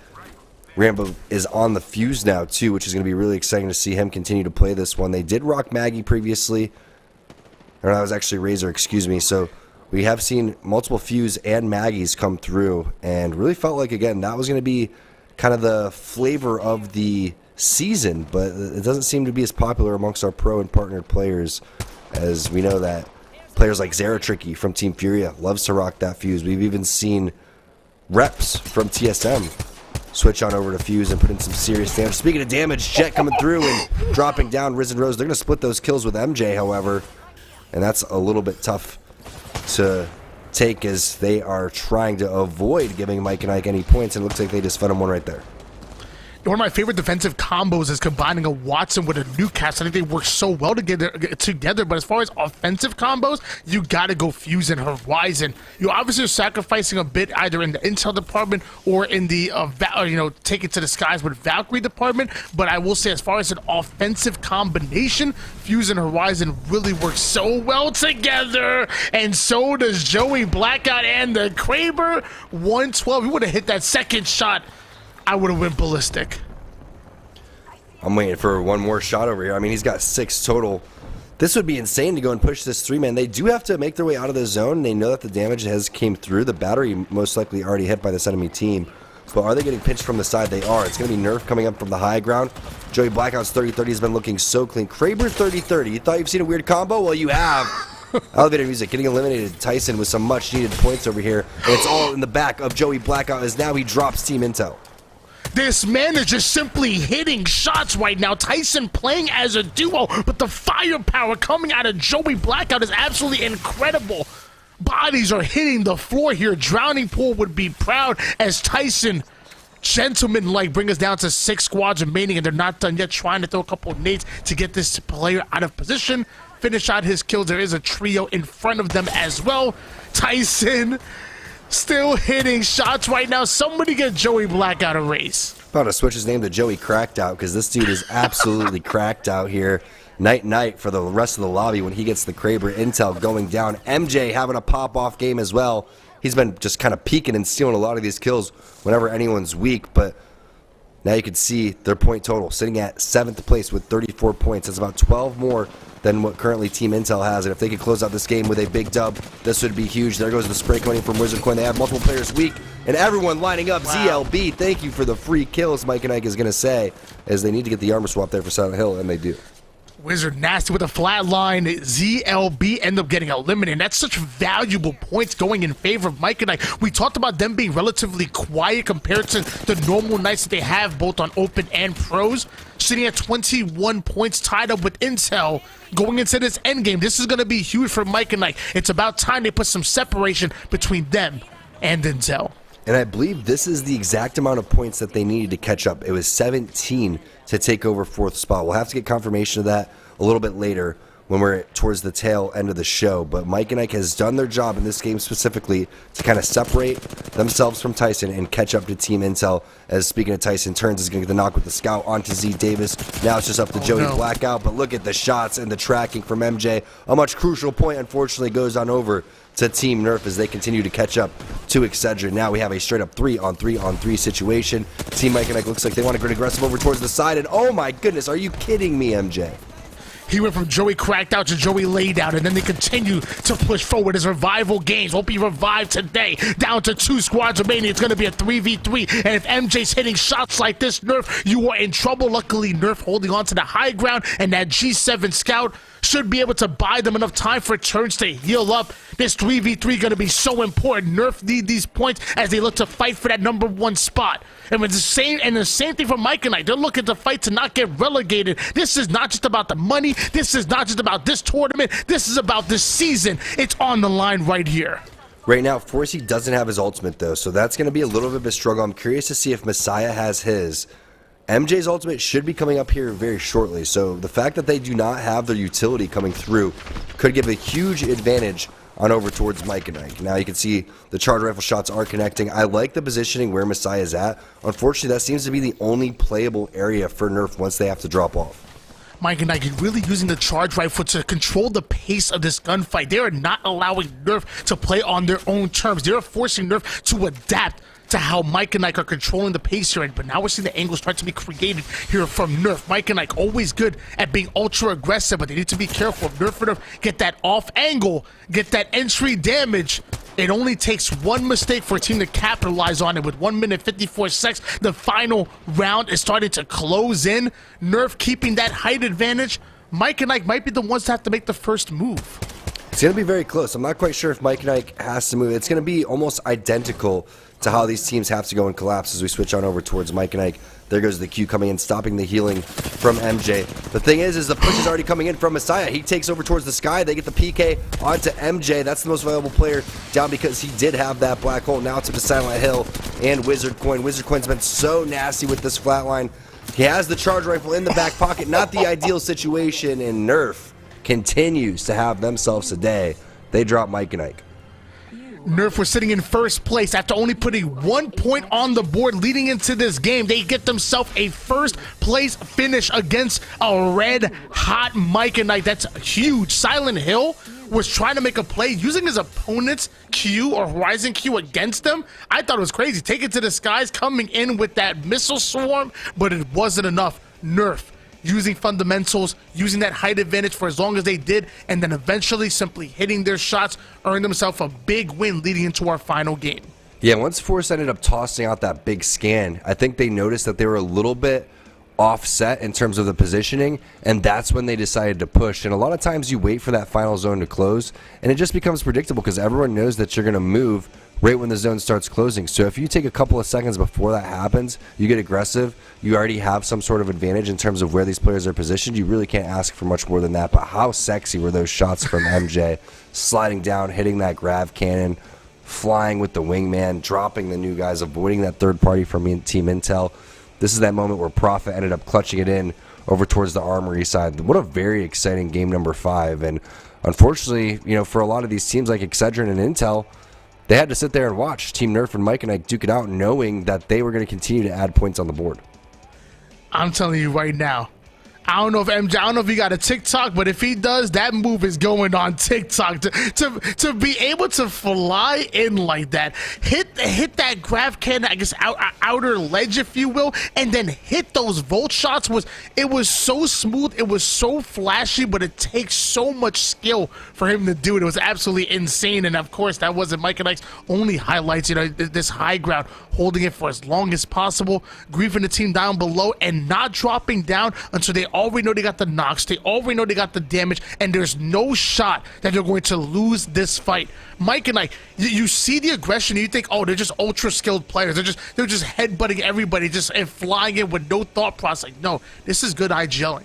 This is great map knowledge and knowing where these rotation and hills are going to be going. Mike and Ike are really methodical with what they push. That's why they win a lot of their fights. And it's also kind of the movement of where Apex is going, and I think it started with Furia and their aggression with this specific composition with Valkyrie, Horizon, and with Seer. Just allows you to do so much. Whenever you see an opportunity to go and push, you can. There's so much value to that composition, and Mike and Ike again proving that they are here to try to stay not only for Season 5, but trying to stamp their way into Season 6. We're going to toss this one to Yeso before we close out that final game, game number 6 of our open day. You absolutely love to see that when we come into the final week with multiple important races in the standings, the battle for first place between Nerf and Excedrin, Intel and Mike and I duking out to try and claim that final safe spot for Season 6. The fact that these teams are bringing some of their best play to bear here at this most important time of the season makes it so compelling and so much fun to watch. Nerf with a second win on the night and a very clean finish to that game. They pick up 11 kills for themselves, a whopping 23 points. And we came into tonight wondering, could Nerf close the gap? Not only have they done that, they're building a gap of their own between themselves and Excedrin. They want to go into tomorrow night feeling confident that Excedrin cannot make up enough ground to reclaim that top spot and that championship this season. And I mean, this is a player in turns who is now in, finishing his 3rd season in Series E, I believe, and may be so close to capturing that championship, stealing it away from the teams like Intel and Vizio that have controlled the top of Series E for so long. You think of how dominant Phony and Fury were in their times as the branded squads. Now that they have become Team Esports Arena, it has opened up this opportunity and turns in the Nerf squad, seizing that here late in the season, and they are so fun to watch while they're doing so. Let's take a look at our Mobile One high performance moment here for game number 5, and I imagine it is going to be the finish here, and it will. And my favorite part about this, the ability for Nerf to keep Mike and Ike at bay, because we know how aggressive, how forward Mike and Ike like to play, and they probably want to try and even the playing field with Nerf holding that high ground for so long. They want to close that gap. But the best thing that Nerf did here, despite not having the habitat available, not having the black hole available, is that they keep Mike and Ike at bay for so long until they're forced off of that high ground. And they've done enough work in that time to where they could come in and take the 3v3 fight fairly cleanly. And the fact that they get MJ out first just opens the door so much up in this fight. Mike and Ike is a talented squad front to back, but as we have talked about so much over the last few weeks, MJ is the heart of this team and is really that big catalyst for the squad. So if you can get MJ out, that is a huge weapon sidelined in one of these fights. Nerf do that, they win the fight, and they win this game. Well played there from the squad. Cannot wait to see how things have shaken out on that cumulative leaderboard. We will check it out at the end of our night. Meanwhile, we still have a little business to take care of. We're going to go to a quick break right now. When we come back, our final open night game of the season. You're not going to want to miss it.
game remaining on our open night, our final open night of Season 5. T-Squared and Why Not bringing it to action. Let's take a look at that Mobile 1 leaderboard to find out exactly where everybody was standing. It was Team Nerf when we started, and it was Team Nerf again, but Mike and Ike really boosting their stock there, Tony. They were in 12th place before that. Now they're in 2nd place. Mike and Ike really climbing up the leaderboard. Meanwhile, Revival Games able to stick to their 3rd place spot, having a decent game themselves. Again, we're going to continuously talk about the storylines here between the Nerf, Excedrin, Intel, and Mike and Ike, because that's what you need to be keeping your eyes on. And right now, Mike and Ike really widen the gap between them and Intel. Going into this matchup, or it should be last game, I should have said, they were tied up at 21 apiece. Intel were able to put 4 points on the board. Mike and Ike skyrocketed to 45. Those are the type of games they're going to need if they want to usurp Intel. They had a bit of a boost over them, going into this game. Makes you wonder, what's the strategy going to be like for Team Intel now? Are they going to continue to play their game? Maybe they land a little bit closer towards the down beast and try to get an early third party because they know that that fight is taking place over there. A lot of different strategies could be implemented in here, but we'll see if that hurts their confidence or if they're going to continue to play the way that they have been. Game number 6 of our final open night here in Season 5 of Series E for Apex Legends. Tony, it's been an absolute blast casting with you. Thank you for carrying me while I've been sick. We'll find out who's going to be able to win this one very shortly. I can't wait to see if Nerf can continue this pace. I promise I'm not carrying anybody. You're better than me sick on my best day. Meanwhile, Nerf. Even though I'm just saying, I might be better than Nerf. I'm just saying, Messiah, you may have been number 1, but I'm one of the best Diamond 4s in the game. I'm just saying. Hard stuck Diamond 4. Yeah, we've played before. We were absolutely kind of dominating, to be honest with you. We're going to have to continue to get some more games. And the new split, I know everyone's really sad to see Kings Canyon go, but we're stuck on Storm Point now, which, just kidding. Storm Point is by far the better map. Now we're on board with Cruisin', who I'm not quite sure what happened right there. Was that a flying camera or... Okay, they're just going to go for a punch out. I see how it is. Okay. I like this style. I'm down. Drop the armor while you're at it. Like let's get down. Drop no weapons, just straight up fisticuffs. I'm about it. As Excedrin, Kim Chi Lee ends up going down to 1 shot, and instead of staying in the agreement, instead of staying within the fight, gonna lift right on out of it. Cruising, wants to try to get some weaponry. 20 squads on the map, but it's a bit of a brawl here on Storm Point for our final game. Slow pace to start. I mean, we don't see the 50-50 taking place over Down Beast. We saw some weird fighting going on with Excedrin with their fists. I mean, hey, everything that you'd want in a final game 6. Sometimes we don't even know what's happening as casters, and we get the chance to see it before anybody else. But one thing's for sure, SRC Primal is going in off of that damage over here. Great job taking over to the skies. Is called Spades. He's got the R301. He's got that Prowler in the back pocket as well. And another player is going to be broke on over towards the air. 2 players already down as SRC Primal looks to close this fight. Bit of a risky play by SRC. That Valkyrie player already having hype, but they were confident in their shots, even going up the queue. And with that Death Box game, he ended up going down. But another fight right coming in over toward the down beast. And speaking of a down beast, MJ's a beast indeed. He's go down as well. Mike and Ike stuck as a duo. Silent Hill wants to try to find an angle out, and looks like they might be able to res as the new guys ends up going down to the lobby, and Mike and Ike are able to regain. They're regaining, but here comes Team Intel as expected, waiting for this third party. This is the fight that could kind of determine who's making it into the next season. We still have tomorrow going down, but if Intel could find these kills on to Team Mike and Ike, that is going to be absolutely huge for their game. Intel, they need to stop Mike and Ike right here, right now. Mike and Ike have been gaining way too much momentum going not only into this tournament, but into the season. So at this point, it's out. You know what? If you can't count on the lobby to do it, you got to take things into your own hands. You have to challenge them. And Mike and Ike actually not accepting the challenge. They're going to take to the skies, take the lift, and move right on out of here as Intel being left behind and Mike and Ike pushing forward. I like that play from Mike and Ike. They were kind of baiting, waiting to see if anyone overextended. Once they realized that Intel wasn't really buying it, they immediately just hit the gravity cannon. Not only that, but if you sit there and just bait the gravity cannon, they're going to have to walk directly towards you. So this is a very smart play from Mike and Ike to avoid the team that they know is hunting them down. we talked about it before. You see the aggression come out of Mike and Ike, and you think it's just blind fury, but it is not. It is methodical. It is calculated. There's a reason why they win most of their fights.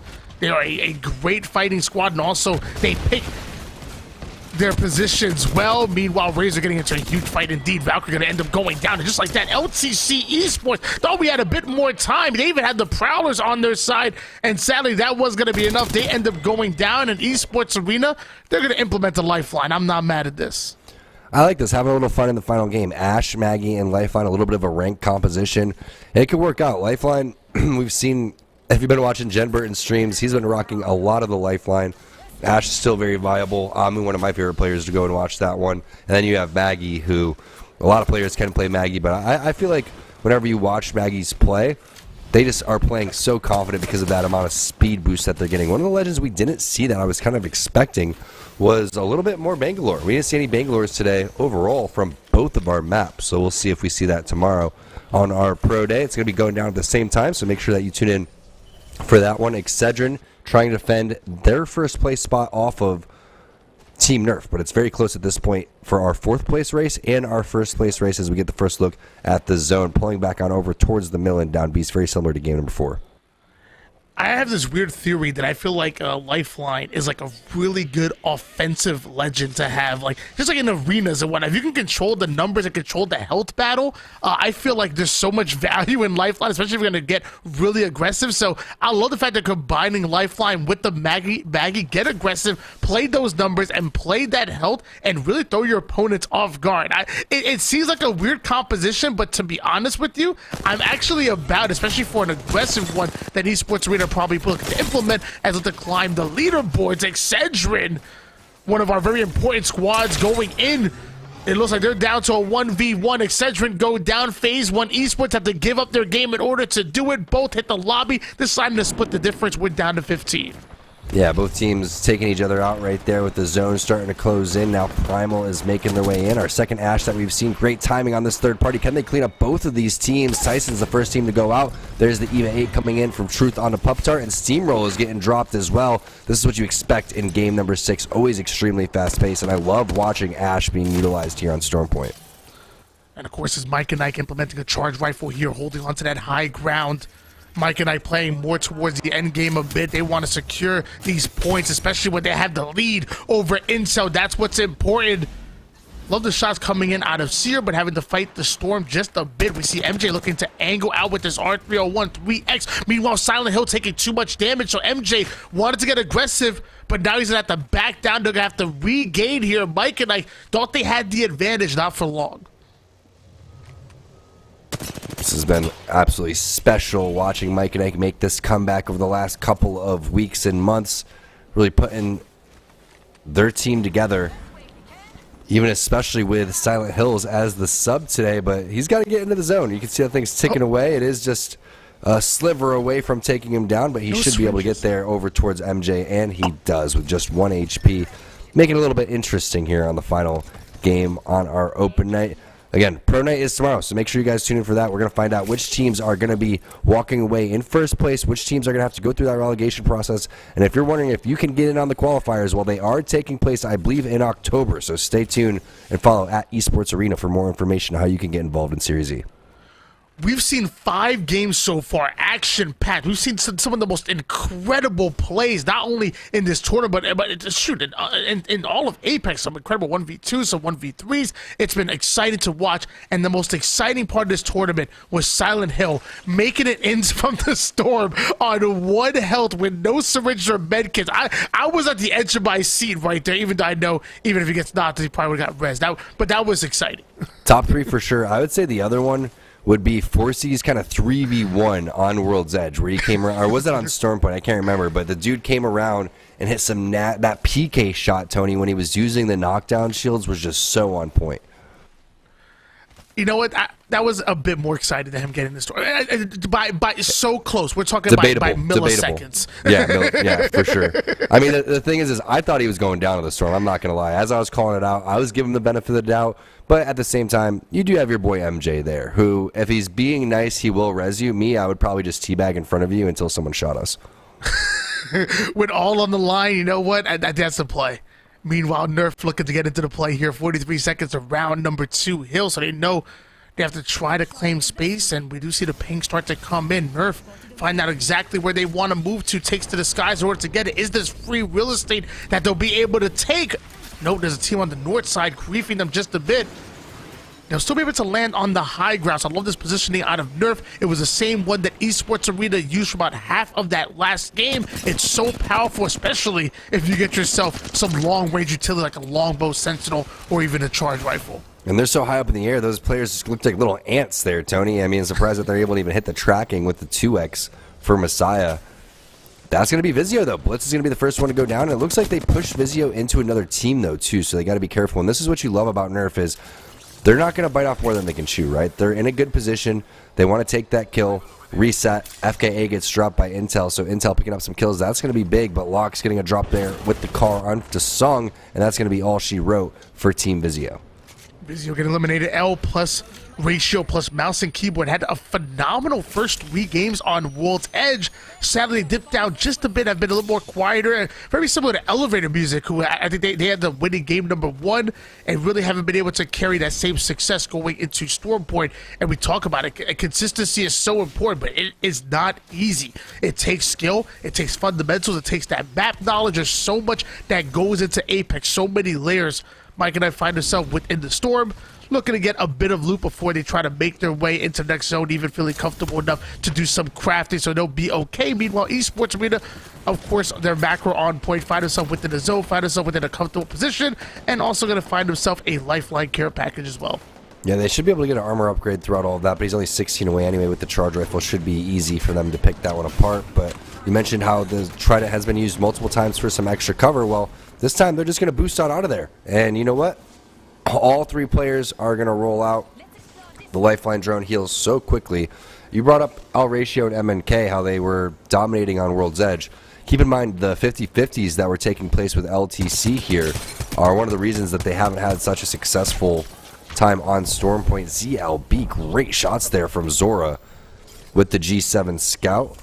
Another member of LTC, but not playing on the actual competitive team, I believe. As you can see, some great R301 shots as well. And, you know, with the tracking this team has, it just goes to show. I mean, this lobby is competitive, Tony. I mean, this team 18th, well, now 17th with 12 points, but they're shooting like gods. It's not just about hitting those shots. It's about knowing what to do with it. ZLB not having the best tournament so far, but down to 11th place and nothing to lose. This might be where ZLB are at their most dangerous. Esports Arena find themselves some early positioning here and now find themselves a sightline onto their opposition. Now again, they're not running the defensive, Loba. They're not about Newcastle and Watson composition. Instead, Esports Arena are offensive. Maggie, Ash, Lifeline, they want to get into the face of their opponents. They want to fight and earn some KP. So we're going to see a much different style Esports Arena as they're prepping the Ash ult to try to fly in at their opponents. And this is what drives me a little bit crazy with the Ash ult is you line it up and sometimes it doesn't go nearly as you know, in the spot that you would like. I wish that the Ash ult would go a little bit farther, and I think if it did, she'd be a much more viable legend and competitive. But either way, when you look at the overall leaderboard, Mike and Ike before this game started was in second with 45. So even though Esports Arena is sitting in 8th place with 35 points, there is a huge chunk of teams that have right around that same amount between 35 and 45. So watch out for ESA because they're playing this composition not just for fun but for a reason. They want that cash. 28 seconds left. Round number 3 Hill closing in. Still down to 11 squads, 29 players actually on the map, and some nice god blue coming from ESA late in game. Get a couple med kits, a couple of helmets there, little upgrades. They have the 3 purple shields that we talked about thanks to that lifeline care package. That should help out a bit. Esports Arena have a decent amount of KP right now, but they want a bit more. Speaking of KP, Intel wants some more as well. Through the Fuse Ultimate, they go. The fire and flames. Shots are ringing out. Intel find himself within the circle, but also have a team that are looking to grief him out. Huge game for Team Intel to try to close this one out as Risen Rose, team in 6th place, ends up getting dropped by ESA. There goes Mike and Ike with their rotation. Looks like they found a spot, and we do have the player outline, so we're fortunate enough to know that there is nobody inside, and Wizard Coin is able to locate people with his Heartseeker too if he really needed to. So they're going to take this building for free and play this one safe. Might as well try to get those placement points as much as possible. ESA starting to push in. Looks like they found a squad. Great tracking right there. How is that player alive? Now he's going to get dropped, but by an enemy player. That has to hurt for Phonyhead. We finally get to see how aggressive this ESA composition can be as they get into the face of one opponent's kills getting stolen left and right, but ESA still want to grind forward here as we're down to 10 squads. ESA not going to let it go for the red weapons. Instead, going to trust on that Flatty and Eva, and looks like the opponents they were looking to push eventually get that get out of jail free card, and ESA a little upset. You know they want the KP. They're starting to get aggressive. It's a little bit unorthodox compared to their play style, and it's not going to work out for them as SRC were able to find the exit. Yeah, SRC gets past them, also can continue to run forward, but we know from the position that we saw earlier, there's multiple teams here, so they are absolutely pinched to have teams on top of the rock over there. There goes the Syracuse coming in. Great job from Slump to come around the corner with the R301. The rest of his teammates are going to help clean that one out. That's going to be Zora picking up both of the kills as SRC goes out in 10th place. Now ESA looking to capitalize on their aggression that they've originally put inside of this building. And initial tether right there. That player's going to be stuck for quite some time. Great bait and switch with the Seer. Phonyhead pushes in, but he doesn't have the cover from the rest of his team. Fortunately, they do have lifeline if he does go down. And like you're talking about, that aggressive play is so important. And also Maggie with the 6, and the Thermite is just stopping them from pushing through. But you can see the amount of arc stars and that Q coming through is just so darn important. You can see now why ESA elected with this composition. Razor is going to get some knocks on the Mike and Ike, which is great for Team Intel. And this is what I was talking about, throwing off your opponent's rhythm base with that lifeline drone. You know, that player got shredded down to one shot. It should have took them some time to be able to regain, but to play those cells while that health drone is coming in, right back to full shields they go. They're able to get so aggressive by controlling the numbers and the tempo of the game, really throwing off your opponent's rhythm. What a name. They start to go in, though. Razor, couple of denial grenades should deny access. Meanwhile, you're seeing Box OT catch a big flanking, getting right behind enemy lines. That's a huge Peacekeeper shot. 90 right to the body as Ash is taking way too much damage, being blocked off by that knockdown shield as another team comes in. This time it's going to be ZLB. It's a third, fourth, fifth party. Everybody getting invited. Everybody. Yeah, everyone getting involved in this one, as that's going to be ESA going out. I'm not quite sure how that Ash didn't die from those shots that came through, but can we talk about that nade that Sang laid down? The wall was perfect. It hit 2 players, cracked both their shields, and now the 4th and 5th party starting to come through over towards this building that Mike and Ike originally took. Back on board with Razor, somehow having 3 players up throughout all this madness that's just coming in. Round 4 zone closing. We know how strong that can be. Razor not only have to deal with the team in front of him, but also with all of that damage coming in. Razor get eliminated. Same for ZLB. It's a party on 5th Ave, as Mac Miller would say, and everybody goes down as we're down to 5 squads remaining.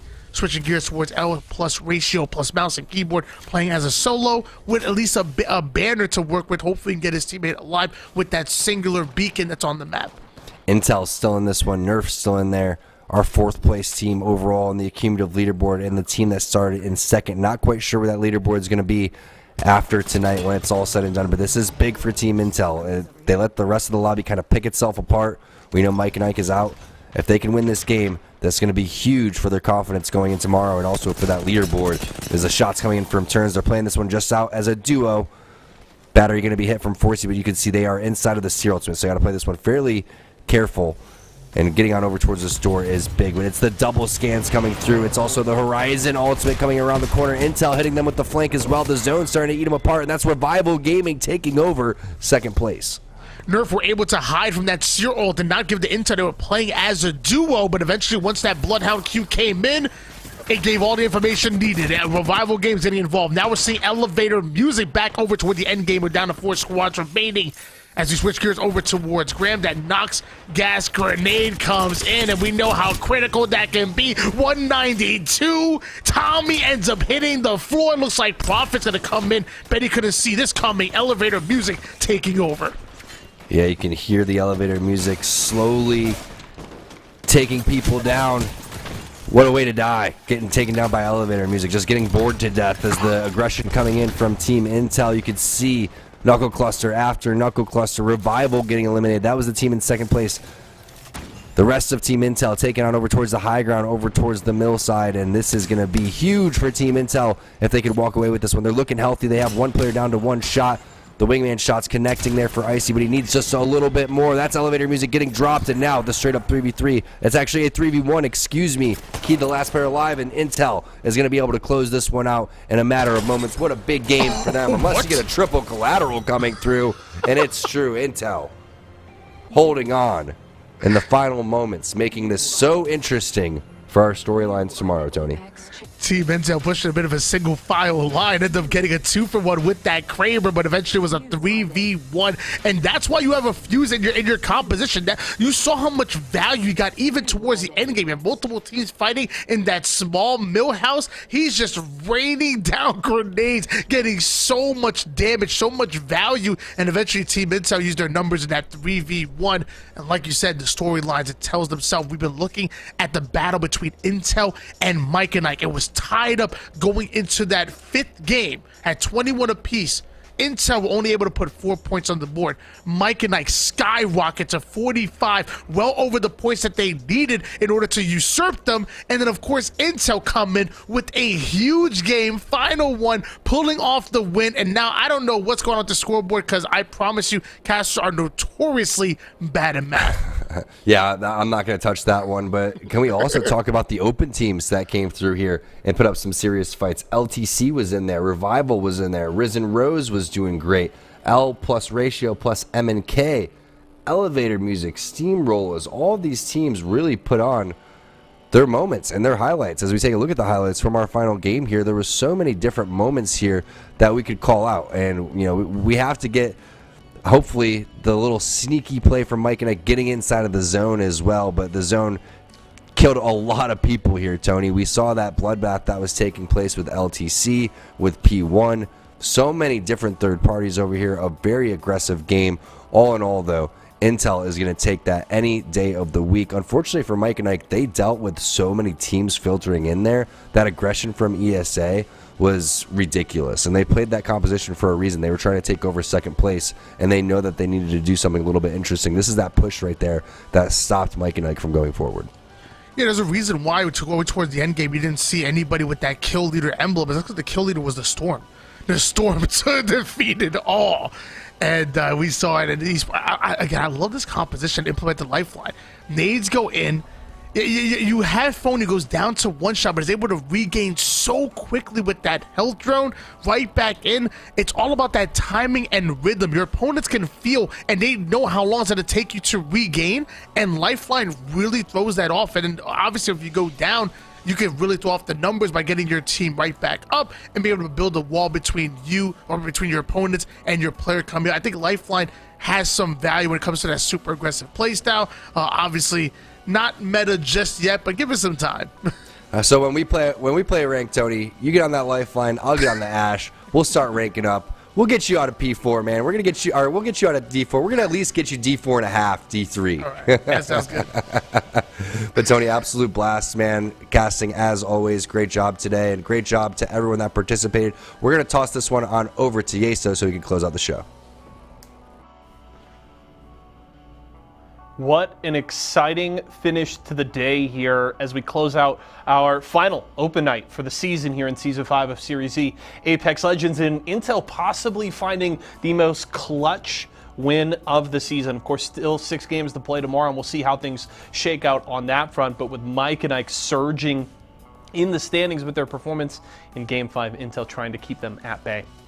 Let's take a look at their performance here for game number 6. They pick up 6 kills for themselves, so not as big as maybe they were hoping, but it might just be enough to hold on to 4th place for one more night there. Rambo leading the way in kills, Jet right behind Rambo in terms of damage, so well played from the squad and a clutch finish to the night here for Team Intel. Let's take a look, though, at our final Mobile One high performance moment here for tonight's competition here, and I cannot wait for tomorrow, folks. We've got Pro Night coming, so many things yet to be decided, and it's this late fight here. Elevator Music going in for the peak. They're onto Revival, and that initial knock sets so much up because now Graham can lay down the caustic traps here and just control so much space as they kick through the door. They find the quick knock onto Profit, but then the third party is on its way, and it's Intel running in here looking to pick up whatever KP they can scrounge and maybe clean up the win. But it was a great fight here from Elevator Music initially, just not quick enough to keep Intel from coming in and getting their say in this end game, and it of course ultimately snowballed into Intel grabbing the win and making some big moves on our leaderboard. But well played here from Elevator Music. Of course, they started the night with a big win and had a great showing overall in tonight's competition. That, of course, leads us to check out our final Mobile One leaderboard of the night here, see how things shook out on tonight's performance. Should be no surprise to see Nerf on top, and word from production tells me that Team Mike and Ike, in fact, wins the tiebreaker with Revival Games, so Mike and I grab that second place finish. But the fact that Team Intel finished only 7 points behind Team Mike and Ike, I believe, means that Intel still holds on to the lead. Nerf now should have complete control of first place. We'll pull up those cumulative standings here momentarily. There it is. So Nerf in control of first place. They hold a 19-point lead over Excedrin, and for the time being, Intel hold a 10-point lead over Mike and Ike. So Intel, that gap closing with Mike and Ike's performance tonight, but that final win from Intel means that they still control their destiny going into tomorrow, and it's going to be the most important night of the season for so many different teams, and I would have it no other way. Excedrin with an opportunity to regain first place, steal it back from Nerf. You've got Intel trying to hold off Mike and Ike trying to usurp them in the final moments of the season. It is going to be a hell of a finish to the season, and I cannot wait for it. Of course, don't forget Guilty Gear Strive and Halo Infinite as well to end the week on Thursday and Friday. But don't miss out on Pro Night tomorrow night, folks. It's going to be an incredible cap to the season here. It has been, in my opinion, the most competitive season of Series E Apex Legends to date, and it's going to continue through the final games. Cannot wait for that. Thank you all so much for joining us here tonight. Always a pleasure to hang out with you all and talk some Apex Legends. My name is Yeso. Always a pleasure to get to host for all of you. For myself, the entire live broadcast crew, and everybody here at Esports Arena, thank you so much for joining us here tonight, and we will see you again tomorrow.